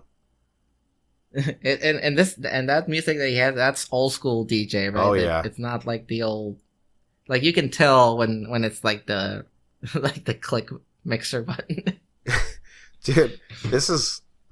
I remember listening to some of this stuff just for the hell of it. Like, not his stuff, but like that style of music, Yeah. right? Yeah, but I thought it was a really, really cool story that, I'm like, yeah, I'm gonna give you a shout out on the podcast, and just because this is a really cool story, and especially like because I like trance music, and Tiesto is one of the ones that I started listening to, and I think I told you this once, but I went on a Oklahoma. That's when I went to OKC. Yeah. Remember I told you I ended up in an all Asian bar Yeah. or nightclub? Yeah. Well, that night I found out in one of the bars Tiesto was going to be there the next day. And you're like, And man. I was hoping to God that the fucking jet would break, and it didn't break. So I didn't get a chance to see him. Oh. And it was just like a remote bar, It's like one of those like, oh, by the way, Tiesto's going to show up. Yeah. Well, the thing that I would say is really cool is that when you're listening to this type of music, like any type of trance music, I mean, it's very similar to like club, right? I mean, it's like any type of club music, and I'm not talking like a hip hop club, like a techno club. This type of music, you can actually tell the cleanliness of the mixing ability of any artist. And what's really interesting to me about this, like DJ Mostro, is he is extremely clean with his transfer. Yeah. Now, if you don't know what I'm talking about, you'd actually have to listen to it. Like, listen to any type of trance music.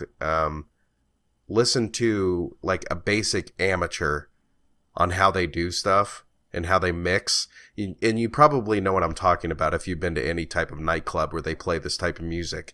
You can tell, if the guy's experienced or not. I have to say, like, if you listen to like Tiesto and then him, it's really cool to listen how they can actually feel the music, and they move into other pieces of music and stuff. It's really fun and really cool to listen to. Now, I'm not necessarily into trance that much, but I can respect. But you know music, and that's what counts. Yeah.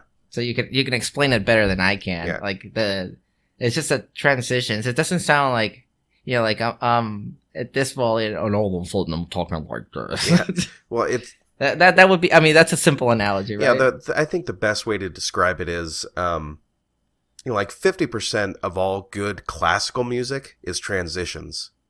Right. And I mean, you can play any set of chords or arpeggios you want. If you don't know how to transition that line or section of the song into the next portion emotionally, as well as, theoretically correct. If you can't do that, it's shit. And like I said, if you go to any club and you hear a DJ doing his thing, when he makes a mistake or if he's not doing it correctly. Because it's like that, it doesn't sound clean. Like, say you move from one mix to the next, it should be a transfer where you can barely tell the change. It's like so it just moves and flows. You can't tell when the next song begins. Yes. Right? All of a sudden, you're just on the other song. And it's the same thing for classical music. Like, Chopin was one that could change from a very dark type of music to a very cheerful type of music, but it was one song. And that's why it was very popular during the Holocaust. Like, for any type of Jewish family, it was a very popular type of music because it was like that mixing of emotions from your family coming home from this horrific situation, or your family coming back together, from this terrible incident. And I could get into this deeper because I'm a musician, and I don't want to because people are going to be lost. But if you've ever had a piece of music speak to you, in other words, like you feel a certain way when you listen to music, that's what I'm talking about. That's music done right. Even if it's pop music, if that's what you're into, but you can tell, like with this guy, that he knows what he's doing. And I can see why he got called. Yeah. So, I don't know. Like, Dream Theater, would you say it's one of those bands that does this well? Yes. Like the transition?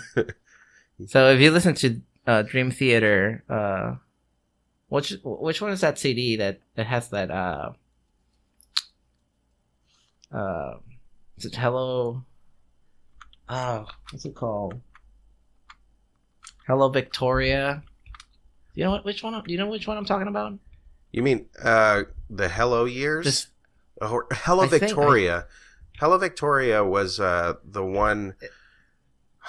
They had that big, that really big overture, and it was instrumental. What it's called, overture. It was Dream Theater Overture. Yeah, it had instrumental in it, and I'm pretty sure there was lyrics in that too.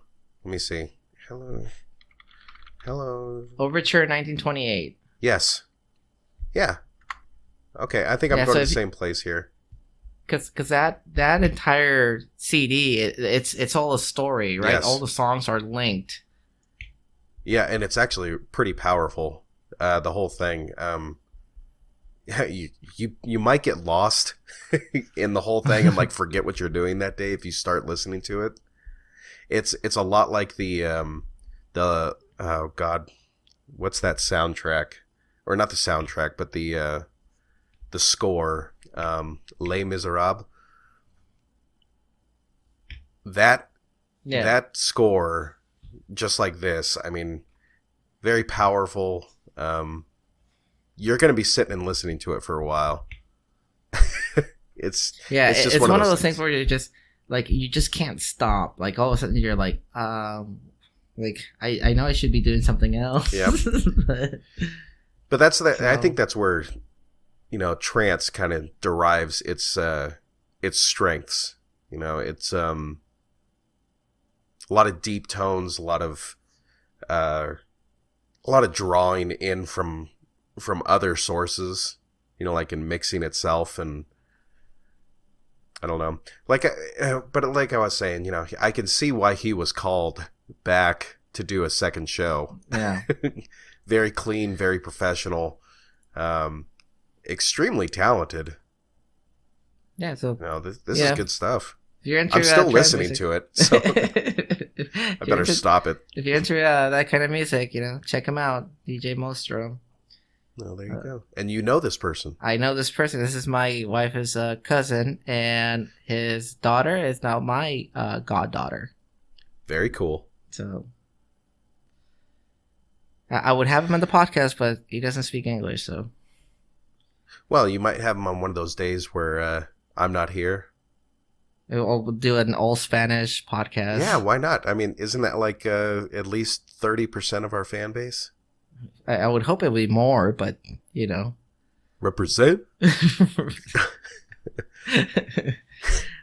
Well, we actually did really good with this episode so far. I mean, what do we have? One thing that we haven't really talked about? Yeah. Off the set list? Yeah. That's better than we usually do. I know, right? Like and we started off bad. I mean, we started off just kind of talking. It's like it's like at one point it sounds like we actually have nothing to talk about. Yep, but those are gonna happen. Yeah, I mean, but we always find something, like it always seems that if I'm not getting shit, you're getting shit, and yep. Yeah, the only thing I really wanted to talk about this week was Yellowstone and erections. So, so we did good. And in that order. Yeah. It's important in that order. Yeah. Oh, man. One's funny. Eruptions, the other one's erections. So, am I going to be able to tell my Jimmy story? Yeah. Yeah. Well, yeah, I can do the outro and you can do your little... Yeah, but the Jimmy story is kind of long, though. Well, whatever you want to do, man. All right. I mean, well, you're the director. Christelle can vouch for me because she was kind of like my accomplice on this one. Oh, is this a story from back in the day? Yeah, this is a back in the day story. This is a good boom operator story right here. Okay. So I don't know if you remember that Jimmy, all of a sudden didn't want to fly anymore. Yeah. I think Christelle just came home. Go ahead. We'll edit that out, maybe. So anyways, so Jimmy didn't want to fly anymore, and I either made the wise decision or the bad decision of telling one of the higher ups. Oh God. That he just didn't want to fly anymore. Oh no, I remember this. Yes, do you remember this? Yes, I remember this. So essentially, they sent him to the psych doc, and he told him, "Yeah, well, I fucking hate it. Like, I don't want to do it anymore." Yeah. So they put him on the no-fly list. They ground him, right? That's what we call it. You get grounded. And he got tasked with like office duty. Yeah. For a while, and eventually he mentioned that he wanted to start class and go to school, and they let them join a couple classes or whatever. So he was supposed to be spending time in the library to study and whatnot. Yeah. So this, I don't know if I think we established this in the past, but there's a couple of sergeants that were just fucking assholes. Oh yeah. And I swear their sole fucking purpose in life was to find lower ranking airmen and just get them in trouble. Yeah. Like, i.e., for example, I would get calls at like 7:30 in the morning asking me, "Where you at?" And I'm like, yeah. I'm downstairs opening the door, motherfucker. Like, what the fuck you mean? Whatever, where I'm at, you know? But then, you know, a female boom operator would come in at like 9, like super late. And it was no problem. And it was not an issue. And the only talk they would have, like, oh, just make sure you show up in the squadron, and, you know, if you don't have anything to do, then you can leave early or whatever. And I'm like, sitting like motherfucker, like, really? You're calling me at 7:30 to see where I'm at? Anyways, so you're gonna go on Zoomy's troubles. Yeah, I'm gonna go on a different rant here, but anyways, so Jimmy was doing was supposed to be in the library, but I mean, I knew that Jimmy was not at the library at 8 in the morning studying or whatever. So I knew he was sleeping in his dorm room. Like I knew he was, and all of a sudden, like. So I'm like in the computer, like typing away. I can't remember what I was doing. And all of a sudden these two sergeants come in. They're like, "Hey, where's Jimmy?" Right? And then it's like, "Oh, he's grounded. He can't fly. And he's in the library studying. He's supposed to be in the library studying." Okay, well, I'm going to go check. Like, okay. Like, okay, right? I'm going to go check. Like, so little did they know that I was there, and I'm like dialing, like, "Jimmy, answer! Jimmy, answer! Wake the fuck up! Wake the fuck up!" I'm calling. It's sending me to voicemail. It, like, I must have called him like 5 times, and finally I'm like, "Oh fuck! What do I do? What do I do?" And I remembered that Christelle was there.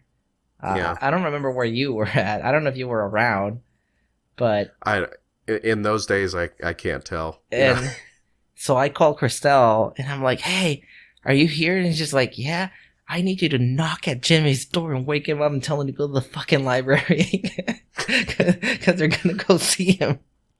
So poor Christelle, like, I think she's like pounding at his door, and she like wakes up. Jimmy like has like the hairdo like going on. He's like, "What?" He's like, "Jimmy said you need to go to the library because so and so is going there." He's like, "Oh shit." So he dresses up and goes to the library, right? Yep. And he he opens up the book and he pretends that he's studying, and all of a sudden, sure enough, like it wasn't like more than 5 minutes that him being there that they show up. The two started to show up, and they're like, "Oh, Airman Brown, like, well, what are you doing?" And he's like, and Jimmy's like, just how sarcastic he was. Just like I'm studying. I'm studying. What do you mean what I'm doing? And then they were like, "Oh, well, okay. Well, we just wanted to check up on you and making sure that you had everything you need." It's like, yeah, I got everything. Like, I'm studying my books or whatever. So later, I'm like sweating balls, like, dude, like I'm like I don't know what's happening. He's not answering my text, and all of a sudden he's like, "Yeah, don't worry about it, bro."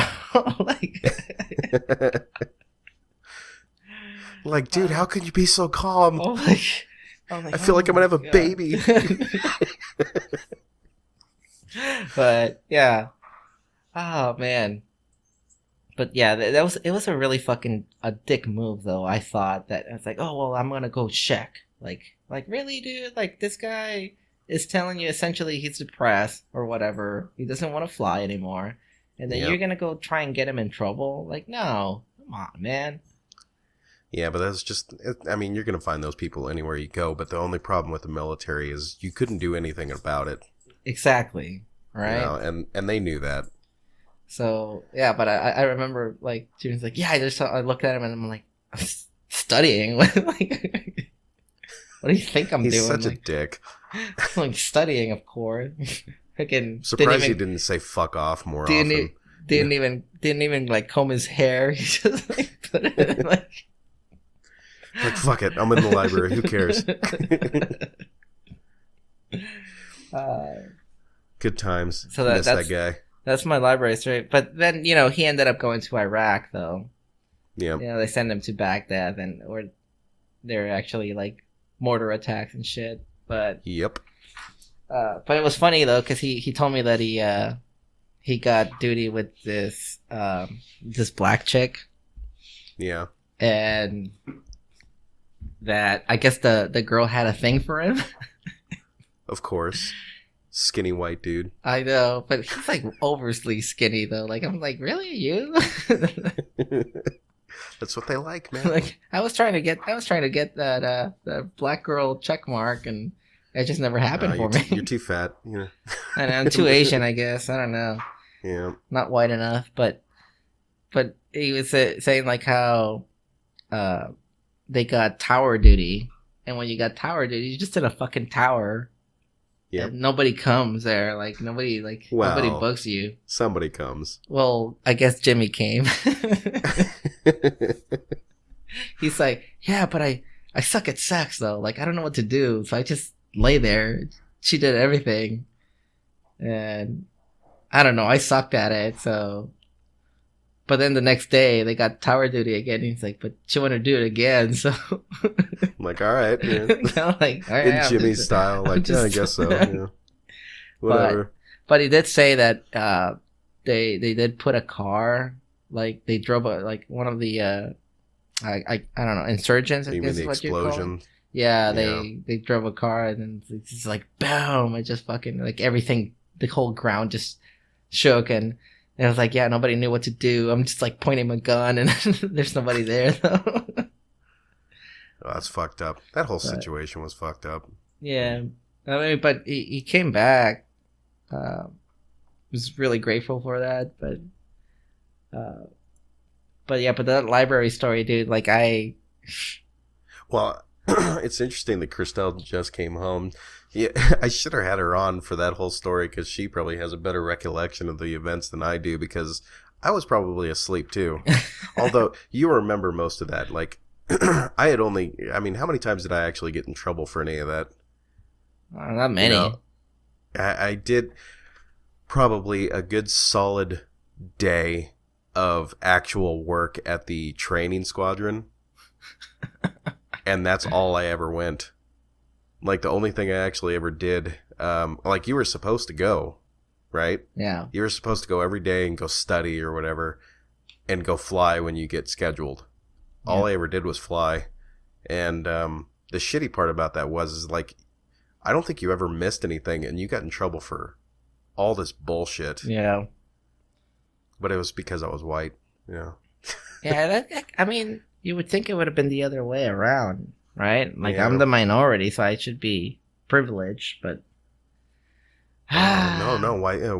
White privilege is real, Zoomy. You know that, right? Apparently. But I used to like my I'm essentially teaching people how to like cheat in the military here, but my best one was like if I didn't feel like it and I didn't think I was gonna get in trouble, and I would just like sleep in, and I would get the call, and they'd be like, where you at? I'd be like, I'm at finance. They messed up my check like last time. Yeah. I'm just making sure that but it's taking forever. There's a lot of people here. Yep. And it's the easy out. Yeah, and then like everybody knew that eventually you're gonna go to the finance office. Yep. Multiple times.